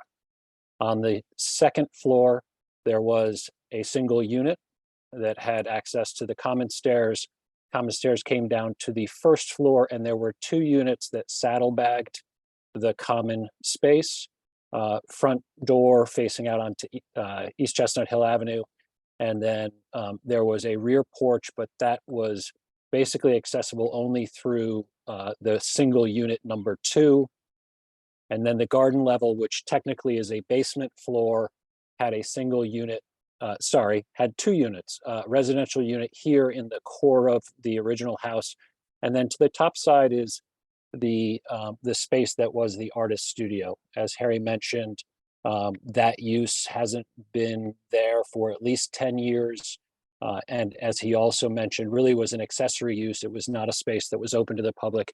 Essentially, it's 1 room that has a small powder room adjacent to it, and then doors out to the exterior. So you had 4 units that were sharing a common stairs. The doors that are in the house and adjacent to the stairs are solid core wood doors, but they're panel doors. They were not fire doors. The building does not have a fire sprinkler system. It did have a fire alarm with pull stations installed in it. The interior walls are traditional lime plaster on wood lath on wood studs. The exterior walls are solid masonry with lath and plaster to the inside face as well. Harry mentioned and displayed the use registration that is on record. This was the last known from 1984. I'll skip over that. What we're proposing to do is to convert the building into, at the time that we submitted this application, it was 3 units. One unit that would be in the so-called former artist studio, basically as a studio space. A second unit that would include the garden level and first floor. That has its independent means of egress, actually on 2 floors, on the garden level as well as on the first floor. And then a separated, fire separated stairs and elevator that serves the second unit that is on the second and third floors. So we've taken a building that had 5 units and a common fire stairs without real fire separation. And we're renovating the building, level 3 renovation, and converting it so that it's 3 units. All 3 units have independent means of egress to the exterior and proper fire separation between the units, as well as the egress itself. As we reduce the density of the building, obviously we're reducing the risk to human life because there's fewer people in there in the event of a fire and emergency. And providing the independent means of egress obviously increases the life safety of the building itself. One of the long-term goals for the owner, for Kim, is to sell these as units, create an HOA, either as a condominium or a planned unit development, and sell these. So then the occupants of these units are owners, and they'll be very familiar with the layouts and the egress from each of these units. And that further reduces the egress risk and the life safety, increases the life safety. As a historic building, the integration of the fire sprinkler could adversely affect certainly the integrity of the interiors and also the structure in terms of how we route the fire sprinkler system within the building. It can be done, but obviously it's a challenge, and it definitely will change the character of those spaces. As Harry mentioned, at the time that we submitted this, I'll just show you, I'm going to skip through the larger floor plans, but I wanted to show you the building section with the fire separation. This is the addition off the back where we're incorporating the vertical circulation so that the fire separation is very clean in terms of a floor assembly to a vertical wall assembly between the original house, the top portion being unit 2 with their egress stairs within the addition, and then unit 1 on the garden level and first floor here. And then there's a cross section through the addition that similarly shows the fire separation between the 2 units themselves. At the time that we submitted for the building permit, we also started the process of submitting for and receiving approval for a detached carriage house. It was an accessory dwelling unit, had to go through the zoning variance process. We were heard and approved on March 8th. And with the approval of that, we can now further reduce the density, and what was considered the unit 3 as a studio would be removed. That unit will be within the carriage house, and the space here in the former sort of artist studio space on the ground floor becomes part of the entry sequence for unit 2. Technically, we could reapply with this building as a 2-unit and apply under the IRC. If we did that, we would not be required to sprinkler. Our preference is to retain the current plans, amend them, and not have to go through the complete review process again, both from a time, money, and as well as both from a time and a money standpoint. Harry touched upon the change of occupancy portion of the refusal. We don't agree with the change of occupancy. The occupancy that was part of this as a commercial use was never there. Yes, it's on the city record, but it's on the city record as an artist studio. It did not say it was a commercial space, didn't say it was a gallery. So the change of occupancy is one of the reasons why a fire sprinkler would be required. The second reason would be for the addition. Based on the International Existing Building Code, an addition is required to be sprinklered without requiring the existing building to receive a sprinkler. But we're requesting, based on the reduction in density, the increase in life safety from the existing condition to something that is fairly well thought out and has complete separation between the units, independent egress from each of the units, that that the sprinkler system itself would be redundant, and in a way, requiring it in this instance would be a disincentive for anybody who purchases a building and wants to improve it. Because the owner could have kept this as 5 rental units and done minor renovations and continued its use in a relatively unsafe way. Our renovations are actually improving the life safety and restoring a historic building that hasn't really had a lot of love and care over the years. With that, I will, I'll stop sharing my screen. Happy to answer any additional building related questions and turn it over to the board members for discussion. I have a question. How many bedrooms were there and how many are you reducing to? If you're even reducing the number of bedrooms? That's a good question. I would have to go back and count how many there were. There will be a total of 4 bedrooms in the proposed, and there were at least 5 bedrooms in the existing. I'd have to go back and look and see if there were more than that. Okay. At the moment, with the new approach, where the upstairs unit, is there a point where it sits over the, well, I guess the fire separation, as you're changing things, is there a continuous fire separation between the lower unit and the upper unit? That's sort of a rated separation? Yes. Okay. So within the footprint of the original building, there's a horizontal separation. And then Right. as you go into the addition, that will then become vertical fire separations. Okay. And the one other thing, the carriage house, how far will that sit from the existing building? Carriage house is approximately 26 feet away Okay. from the rearmost portion of the building.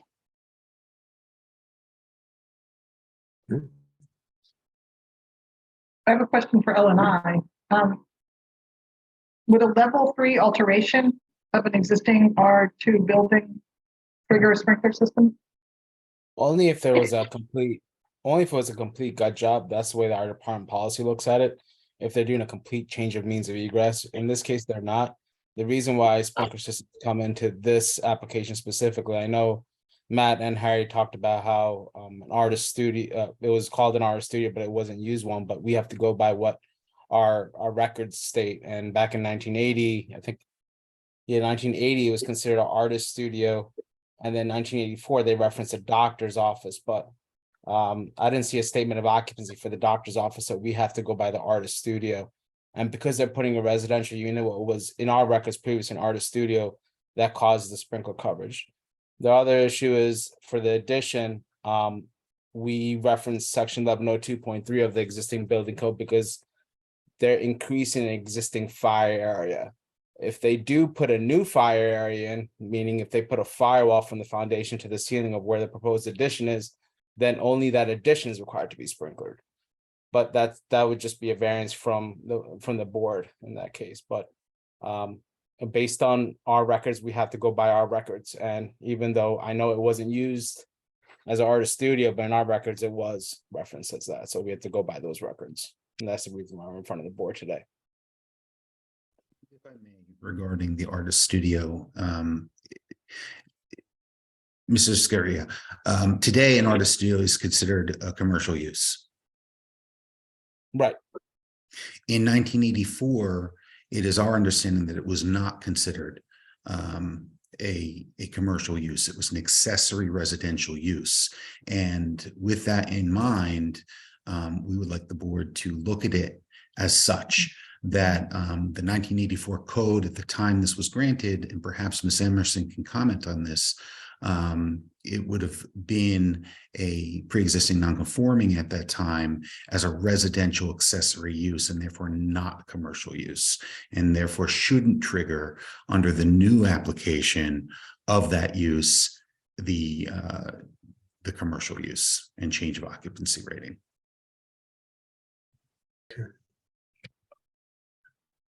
Anybody else have any questions? So, John, actually, Dines, you have any questions? Matt, that carriage house, was that presented to the examiner when you're gonna convert that back to a two-family dwelling? No, the challenge, if you try to present two applications simultaneously, the plans examiner doesn't know how to handle it. And since we didn't have approval, it didn't make sense. Okay. So we were trying to get the renovations of the house underway while we were concurrently going through the zoning variance process. So that's, our preference is not to resubmit a totally new application. It would be to try to resolve this, which is why we're here today with all of you. And is that carriage house that you're proposing, the new one, is that gonna be fully sprinkled if you do propose to go down that route? It's a single, even though it's a second primary dwelling, it's a single family residence. It doesn't need to be And sprinkled. it's completely detached then, right? That is correct. Right. So Did Jay, you look, did you get any prices for a sprinkler system for the house and the apartments themselves? We have a general contractor who's going through this, and I don't believe he's gotten pricing back yet. Jace, does Similar the, pricing recently on other multifamilies, and they are, it depends on the run from the street, from the apron, how much square footage, but I think it wouldn't be inordinate to say, $60,000 to $70,000 on this at least. Plus all of the other concomitant issues with the historic molding and the lath and plaster and the natural sort of aesthetic of the 1860 home. Those are all things I think put this into a special category. Jace, ultimately, when they have the carriage house and the 2 units here, there's 3 units on the property. Because it's detached, is that still considered, each of those structures is an R2 structure? Because No, if they're completely separate structures, you have 2 separate building permits. And so if it's a 2-family detached, it's considered an IRC building. If it's a 2-family attached building, meaning if it was connected to the property lines, then it's considered an IBC, but because it's completely detached and I'm guessing it's under 3 stories, right? It's 3 stories, right? It's 3 So stories. it'll be under the IRC. It wouldn't be under the IBC. So technically, we could essentially rescind this, withdraw this current building permit. We could submit a whole new building permit, but we really would prefer not to do that. For efficiency purposes. Do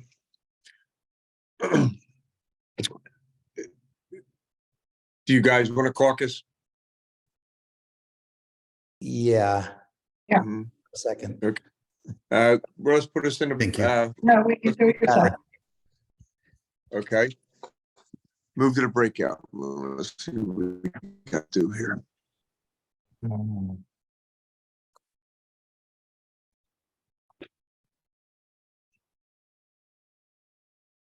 Let's see.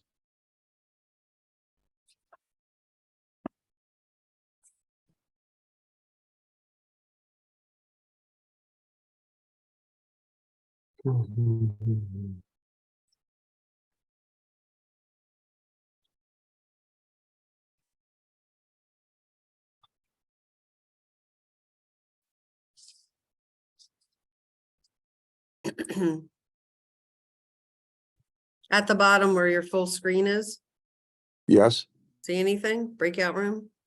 I don't see the, join the breakout room. I do now. just sent you Okay, another no invite. problem. Phil just sent you something. There you go. Yeah, just another invite to get back in. That's okay. Yeah, that's all right. I thought maybe since he had to log back out and log back in, maybe it took that away. It said he was assigned to the room, but just not joined. So Oh, okay. I So don't know you what. just, Yeah, you did I just it. sent him Okay. another invite. That's all right. Did Hillary go too? Yes, okay. Okey doke.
Bill, I don't see Wayne. Give him a second. Yeah, I haven't seen them yet either. Uh, There you there go. he is. Okay. Everybody hear me? Everybody back in? Yes, Okay, all right. Is the recording started? yes. Okay. All right. However, we, unfortunately that we, if you want to keep the 3, units as they are now, you have to sprinkle the building. If you want to reduce it down to, to 2 units, then you're going to probably have to go back to the zoning board. And And resubmit so we're gonna have to deny, what's that, Ted? And either resubmit for a new submittal for a building permit or an amended building permit application. That's a question to Jace about whether it would be one or the other of those. No, you wouldn't be able to amend it because there's 2 different permit types. So Okay. if they're going back to 2-family, they had to submit a whole new application. Okay, but and is L&I accelerating permit applications at this point? Yeah, they can accelerate permit applications. And that can be Okay, done so- current with a zoning, with going back to clean it up at zoning with the sort of the final resolution. Is that right?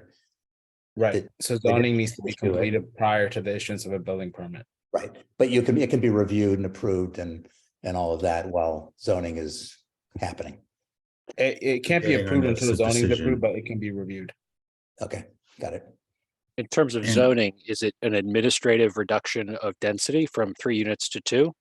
Or It is there depends actually a on- use change? Well, Did so you get a we already proviso? have, we already have the approval for what we're proposing with the 2 and the 2. So we're waiting on our notice of decision. With the notice of decision, we'll be able to get our, pay for the permit. We'll have the permit for the 2 in the traditional building and the 2 in the carriage house. There's So only that's one a- in the carriage house, Harry. I'm sorry, just one in the, excuse me, one in the carriage house. So I just- apologize. Sorry, I just wanted to clarify, from the zoning side. So a permit was obtained for three units in the main house.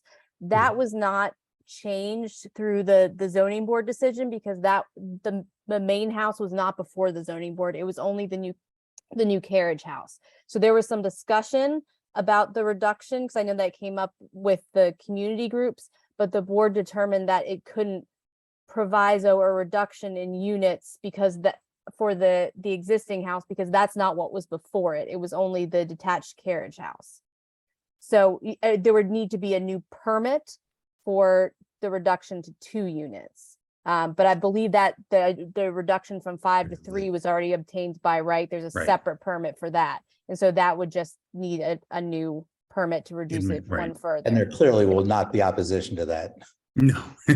Well, it's And I not- think it we can do wouldn't- that. We it's can do by it right. administratively. Yeah, we can do it Well- administratively. Well, it's that because that piece wasn't before the zoning board. It's just a regular okay. zoning permit application. You say we want to go from 3 to 2, and that's it. It should be a by right. From what the 3 unit one was granted by right. So I don't see Right. why the 2 unit one wouldn't be as well. Okay. And to answer your All right. question, Is Matt, that your understanding as well? If you were the evaluator on that application from 3 to 2? are you talking to me, Harry? Yeah, yeah. So what I mean, I obviously haven't reviewed the full permit set, but based on what you're stating, if it was a two-family dwelling detached, it would be considered an IRC building. And any addition to an IRC building, as long as you're not replacing more than 2/3 of the floor joists, it's not considered a complete demolition, then it's not required to be sprinklered. Thank you. Thank you, everyone. Okay, good luck, guys. Yep. Thank you. Okay.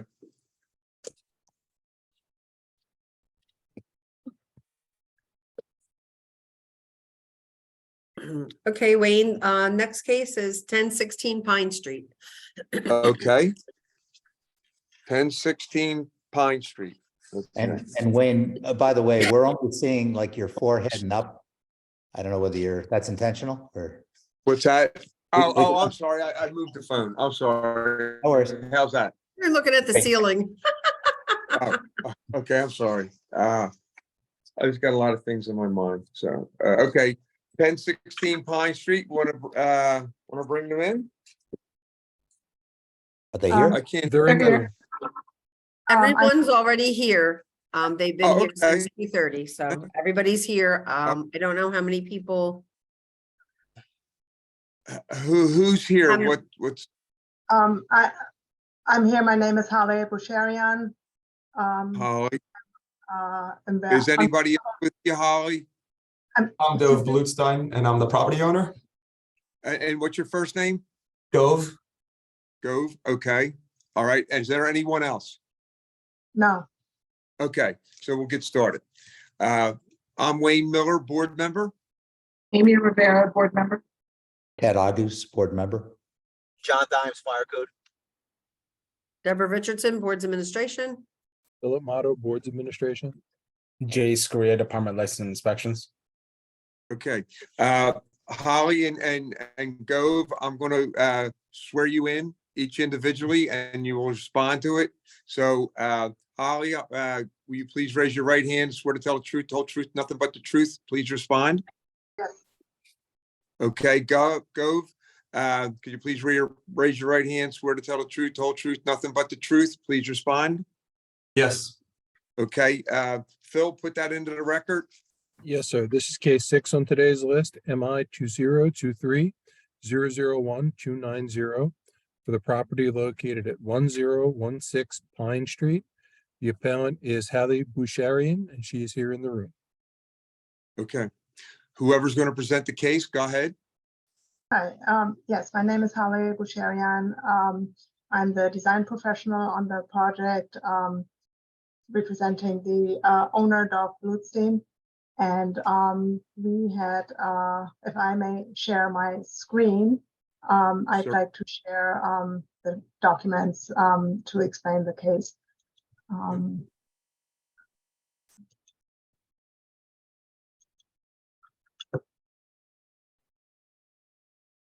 Can you see my drawing?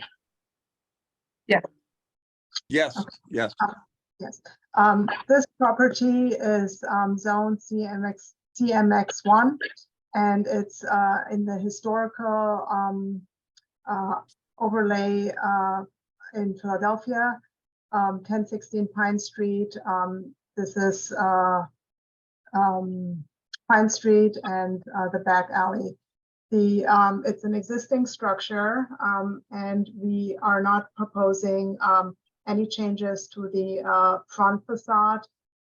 We have proposed on the back to add a third story enclosure where there currently is a existing deck. The owner is not changing the use of this. It is zoned for commercial on the first floor and residential above. There was a fire, I believe, and they're now renovating it to its old use. There's a second floor for one unit, and I can walk through.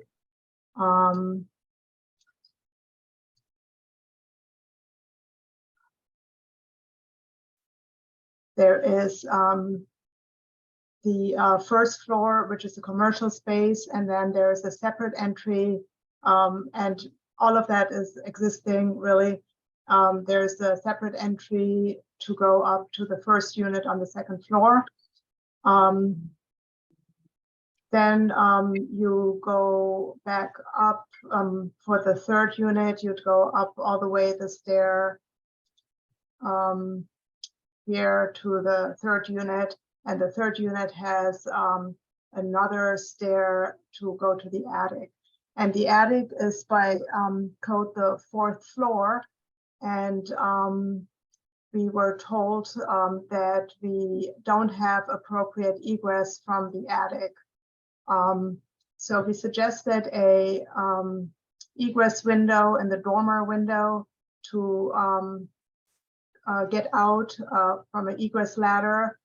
The only problem is that this is landlocked. There is a little yard, but there is no access to a public alley. Egress stair wouldn't be possible on the front because of the mansard roof. It's dangerous to get out here. And plus the Historic Commission probably would not allow that. So this is only accessory to the third floor. There is no sleeping or bedroom designed for the space. And we don't see any other option. We feel like the other adjacent buildings and it's a vernacular in the neighborhood. They all have commercial with residences above.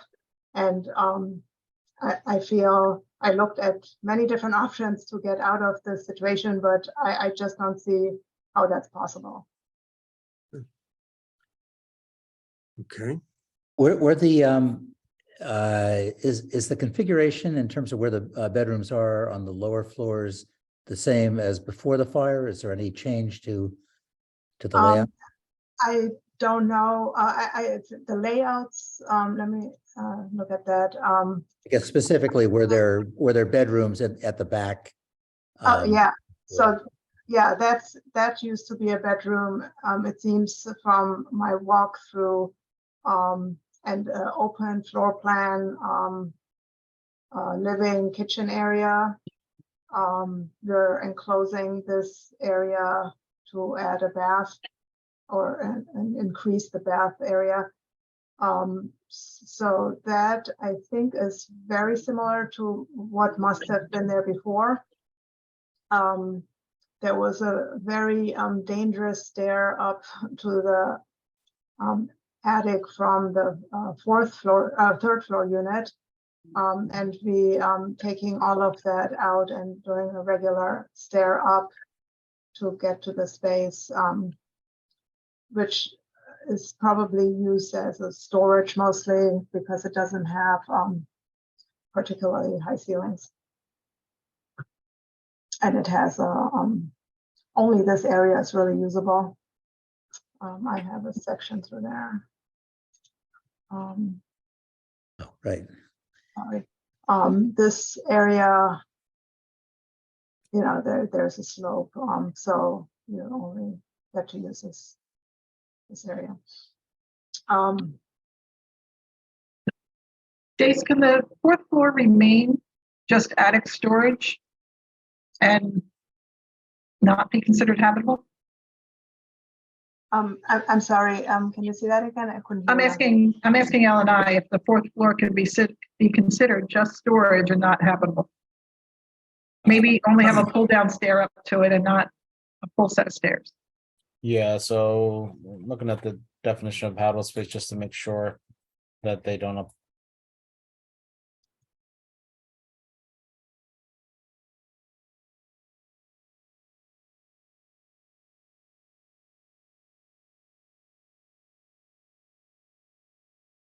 Yeah, so habitable space is a space in a building for living, sleeping, eating, or cooking. So if you use it as storage, it's not considered habitable space. Okay. But I think they have additions on the third floor, right? And the second floor based on your elevation. Correct. Well, it's an enclosure. This footprint already exists, but it's exterior decking space. Right. Yeah. That's the issue because you're also making the bedroom bigger, right? Correct. The previous wall was here. Right. So yeah, even if they use the fourth floor as an attic, the bedrooms on the lower floors will cause the issue as well because they don't have emergency escape and rescue because these two landlocked area. But that was a pre-existing condition, and yes, they've made it larger. but I'm assuming that they didn't cause the fire and And this is fully sprinklered, correct? Based on the refusal it is, All right. right? Heidi? Yeah, Oh. 13, yeah. Mhm.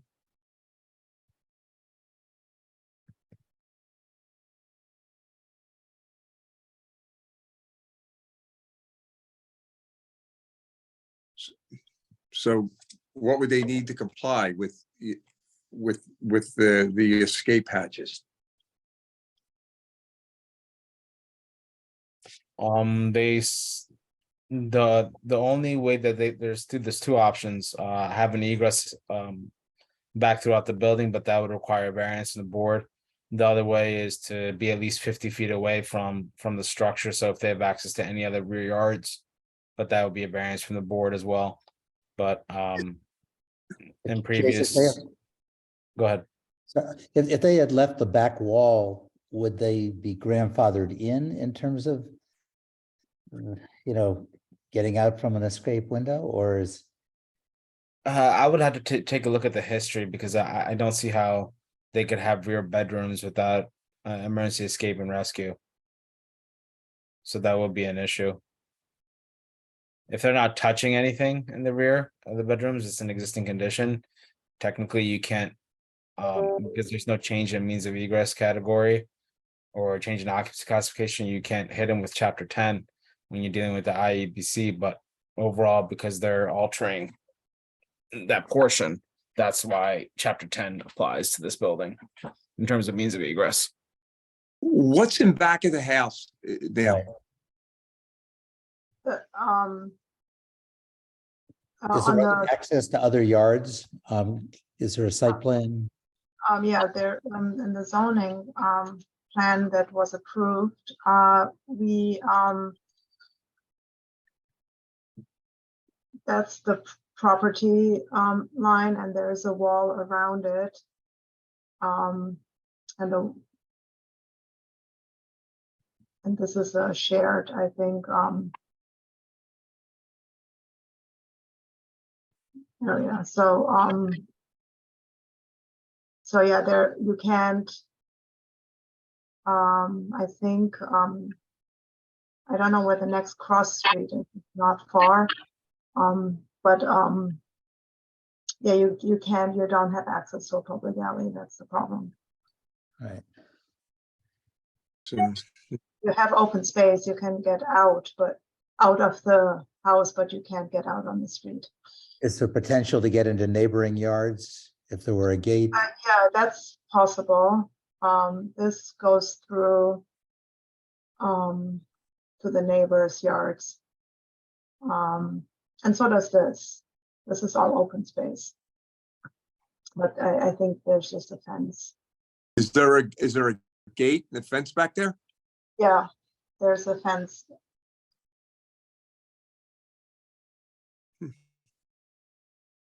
What do you think?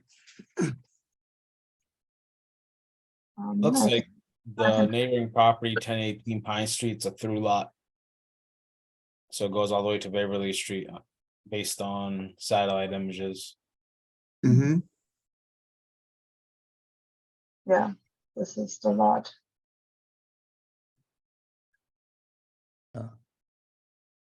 It's entirely open, or is it?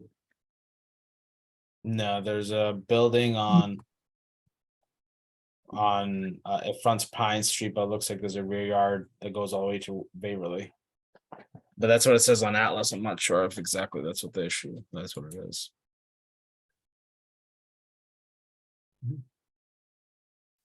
But yeah, this is all open. I mean, these are the open areas of the neighboring properties. Could they make an agreement with the neighbors that they could use that?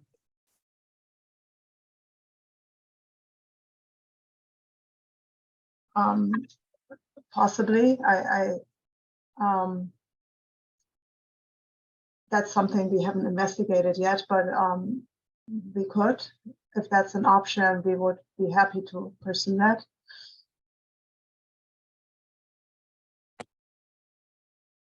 If that's the case, what else would they have to do back there, Jason? They just wouldn't be permitted to have sleeping rooms back there. In the back, they have to have them at the front? They'd have done in the front. Mm-hmm. And they have to have a compliant emergency escape and rescue. Uh-huh.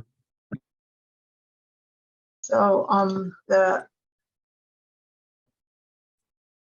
the way I understand it then, from the third floor furthest point of the bedroom, it doesn't matter that this is within the egress requirement. No, so the whole idea is that, if there was a fire, someone was sleeping in the room, they can access, they don't have to go through the whole unit to access emergency escape and rescue. They could, within the unit where they're sleeping at, they can exit out and they could go right to a public right away instead of actually going through the fire. Right.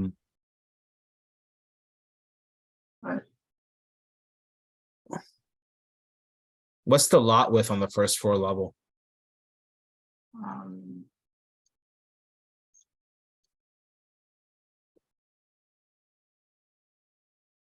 17 feet.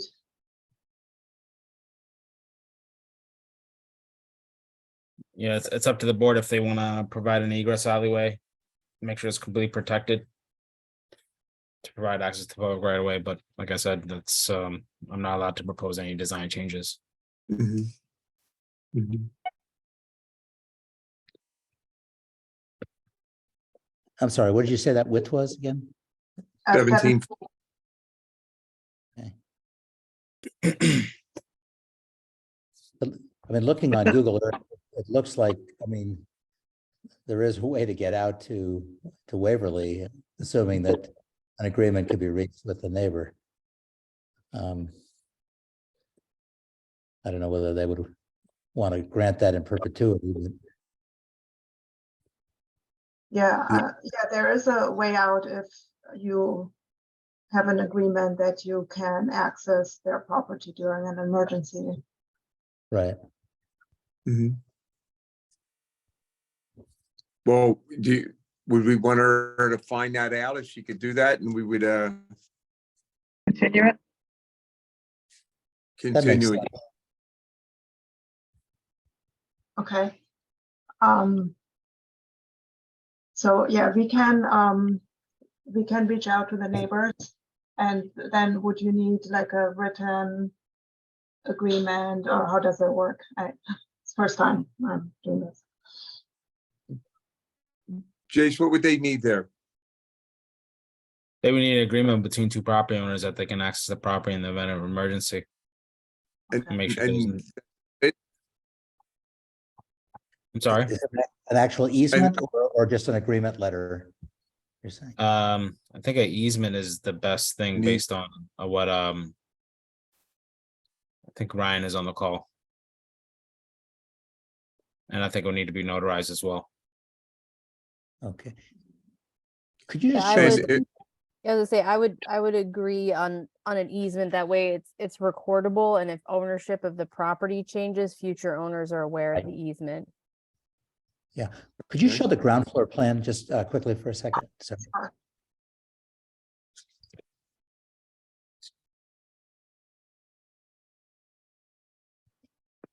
This is, And it has that's, a door that gets out to this little side yard and then backyard. But Right. then there's a fence here, yeah.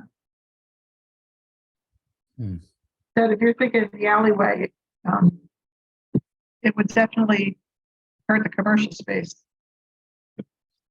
you said it would hurt, you're kind of echoing, but Yeah, the alleyway through the first floor would hurt the commercial space. yes. And they would need to add another door, possibly, no, not necessarily.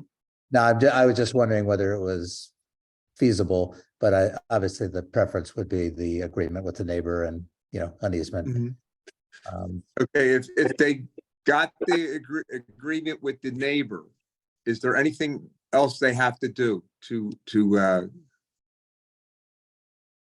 with the, anything about, is there, they just would have to move the bedrooms to the front of the building, right? Yeah, if they don't, if if they don't right. obtain the easement, then they would need to move the bedrooms to the front of the building. Where they have If they access to get the public right of way. easement, they can keep the bedrooms back there, Jace? Yes. Okay, all right. Yep. So we'll continue this? And one last question, and for the fourth floor will, it can only be used as storage space? Yes. Yes. What's the height? What's the height of the space? It's 7 feet. In that section, I think it said 7, right? Yeah. Mhm.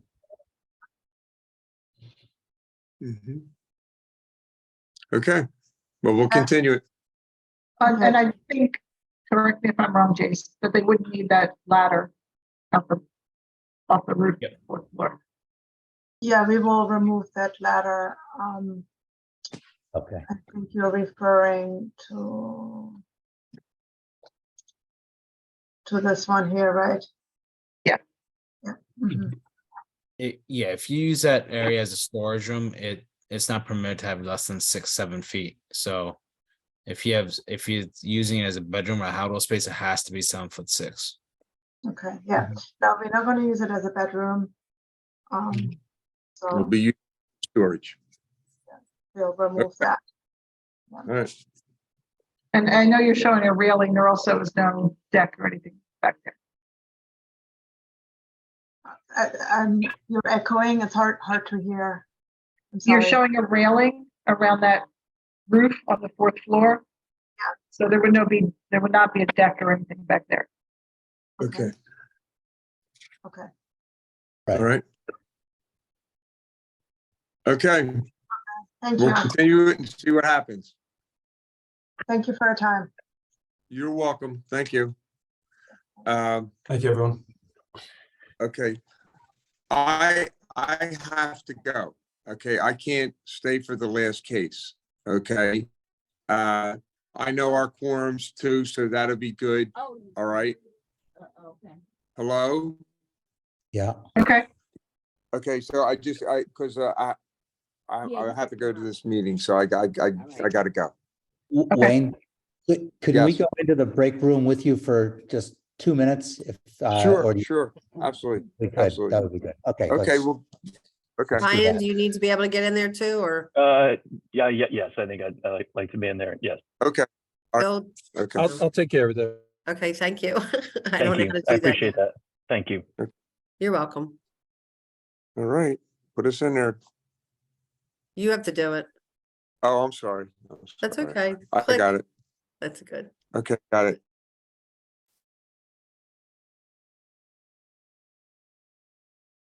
Thanks, Phil. Hi, Mead. How are you? Or Mia? I'm good. How are you doing? I'm okay. Long day. Yeah. Yeah. And now I saw you on the whole time, so I figured it was up to you. Is everybody here in your party, or do you have to? We have only the owner, the design Okay. team. They were That's not fine. able to. All right, we'll wait till they come back, because I know they had all the information sent to them. So Okay, perfect. I'm not sure what kind of questions.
right, I think we're going to go on to the next hearing.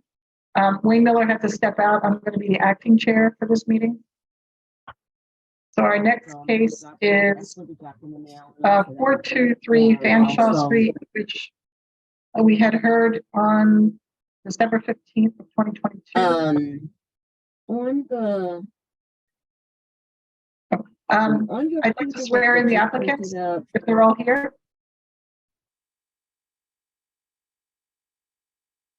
I see, is it Miad? Yeah, yes. Miad? And is Joe? Joe Headley? Mr. Headley's at the case as well. Okay, Somebody has somebody talking in the background. Is that it's Phil, possible? he was muted. Oh, okay. All right, do you swear to tell the truth, the whole truth, and nothing but the truth? Each of you answer individually, please. Yes. Miad?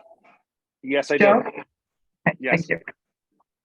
We've already had Jay Scaria and John Dimes sworn in. Phil, would you like to start the case? Sure. Absolutely. This is case 7 on today's list, MI 2022-007-095 for the property located at 423 Fanshawe Street. Signed. That's 432. Okay. 432 Fanshawe. 432, Yes. Sorry, I put the wrong That's address on the thing. All right, go ahead and present. Good afternoon, board chairman, members of the board. My name is Nian Al-Dosri. I'm here on behalf of Permit Philly, the applicant of this appeal. We also have the owner of the property, Joe Headley. Unfortunately, the design team were not able to join us today. We are looking to get the BBS variance to go without the sprinkler. We understand that the owner going to update the walls, as we don't think most of all the walls are currently fire rated at this point, and we have discussed that in our initial hearing. We did not have an engineer to do or take samples, but we are confident when the work start, the owner will update the walls to meet the required weighting assemblies. So we are hoping to include to the variance to do this work as to do it as a new work with the sprinkler system. If you would like me, I can share the plan that we have sent to you. And I'm sorry, there was a slight echo when you talked. Were you saying proposing to do the work with a sprinkler system? Without the sprinkler system, sorry. Okay, that's what I thought. Let me share my screen. Do I have the availability to share, or? You should. All of our other applicants have been able to. Okay, I see it. Got it. All right. We have here the revised plan that show all the fire rated walls and assemblies as required by the building code. And also we have the letter from the engineer saying that it will meet all the rating assemblies up in completion of the work.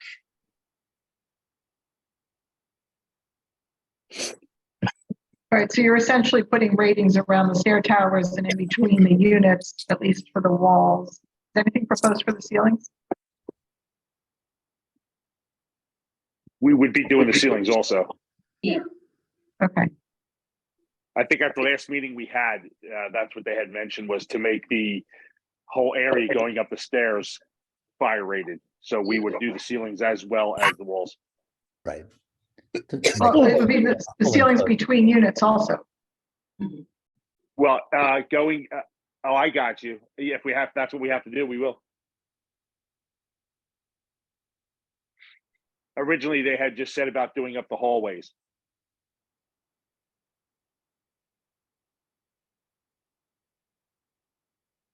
I mean, Amy, on the first floor, it happens, it's shown as a separation between units 1 and 2. On the second floor, I believe that also effectively happens, what they're showing. And unit 5 is the only unit on the top floor. Yes. So I think it's really just a question of making sure that and obviously the walls are shown here in plan, but that floors and ceilings, that there's true separation, between all units. But unless, Amy, were you talking about separation between the units on the first floor and the second floor? A rated separation? I believe that's required, isn't it? To have a rated ceiling between the units. So yes, between the first floor and the second floor, Right. and then the second and third. I think Right. the question that came up with L&I was, is that level of renovation push the sprinkler system? It would just be ceilings. And all the new walls you're putting in. Yeah, we wouldn't be tearing anything out. We would be going over existing. Yeah, if it's really, they're upgrading existing, the layout doesn't change, it's upgrading the existing walls to create the rated separation. But the 1 hour rated assembly being shown doesn't, it's showing a new wall system, and their engineer wrote a letter saying that's the assembly that's going to be provided. Right. But I guess what we're talking about is whether it's in the location of the existing wall. It's being, and I don't know, I can't read it at this scale, sorry. Is this calling for, 1 hour, one layer of 5/8 on each side? These are 1 hour separations, right? 2 layers of 5/8 type X fire core gypsum wallboard, 2x4 studs, 16 R15 insulation, and 1/2-inch resilient channels. Yeah, just scroll up to the plan detail, or the section detail. Yeah, right there, the wall. I'm sorry, I have it open on my computer, so I'm looking at it. Oh, okay. Yeah. So I don't know if just putting drywall over what's there replaces. Could you zoom in more? Yeah. they're calling for resilient channels and the insulation, which presumably are not there. Right.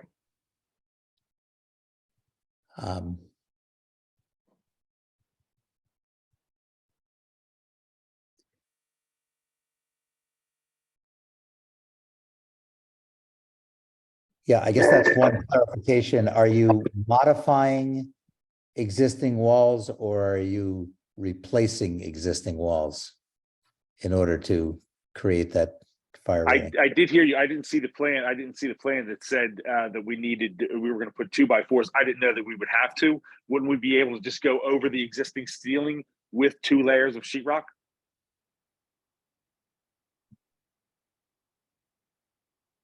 Yeah. Again, what is the detail there? Maybe blow up a little more, Amy. Sorry. It's not me. I don't have control. Oh, I'm sorry. Oh, it's Matt. Got it. Chase, would it be providing you all number for an existing construction with the rating applied to it? Yeah, I mean, if they use chapter 7, you just have the design professional reference what the existing assembly is, and then whatever the proposed is, and then as long as that equates to 2 hours, that should be okay. Or whatever rating is required. 1 hour, right? Yeah, 1 hour. But this is showing all new construction. I would think that this detail needs to be modified. Yes, I agree. The intent is at the end of the day that it needs to be meet, the UL designation. But I mean, Joe, to your point, your question, if the rating can be achieved by putting drywall on top of the existing, yes, but this is unclear in this in the design, what's existing and what's new. So right. No. Right, so what do we have to go back and resubmit that? Because I would assume that, what they're talking about in their design there, they have new 2x4s, insulation, and 2 layers of sheetrock. I don't think we need all of that, because all that's going to achieve is the same thing as 2 layers of sheetrock on top of the existing ceiling that's there now. Somebody needs to. The ceilings are all good. The ceilings are all in good shape. So I'm just saying we should just put sheetrock right on top of that instead of having to reframe everything. We'll just document it that way. We're just asking that you Okay. document it that way. Absolutely. He's showing it as all new construction. Yeah, I get what you're saying. But at the same time, I didn't know that we were having to do in between the apartments also. So I will go back. I'll get back together with them, talk to them, and we will make the changes so that instead of having new framing, we will just put sheetrock right over top of the existing ceilings. But when you're saying you're just gonna put sheetrock, that's all well and good, and that'll probably achieve it. However, you need to have something that's documented there and that calls it out as 1 hour rated and. Absolutely. We'll have. Hang on, wait. And L and I, in reviewing it, will look at that and be able to clearly determine that, yes, that does achieve a 1 hour rating. That's. Absolutely. So we're looking at putting 1 hour rating between the first floor and the second floor, and the second floor to the third floor. And between the units. Your Yes. engineer denoted which walls needed to have the rating, and we're just saying Okay. it's probably not new construction, that's all. So Okay. show us what you're actually gonna do. All right, and then once we show you everything we have to do, would we be able to get away from doing the sprinkler system? Yes, we were inclined to do that. We just have Okay, to great. properly show it. Come back and show you that what we're doing with the ceilings between all the units and the hallway. Right. Right. Okay. And I believe All right, your entry doors, I think you call them out as 1 hour or B-label door or C-label doors, whatever. I can't see it. but, Yeah, for the apartment doors? Yeah, so Yes, I think you've already called them out, so that's obviously, they need to be on closers as well. absolutely. Okay. Yep. Yeah. Jace, is there anything else you think that? No, I mean, I stand by what the refusal references that sprinklers required, but if they're going to provide the proviso requirements that you stated, we have to go by your variance. So they'll make the revisions, submit them to you guys, and that's basically. Yeah, so you would just approve this, as long as they follow your provisos, then yeah, we'd follow whatever the refusal says. Right. So that means they wouldn't have to come back. Right. Okay. Perfect. All right. Okay, All right, thank you so much. thank you. All right, bye-bye.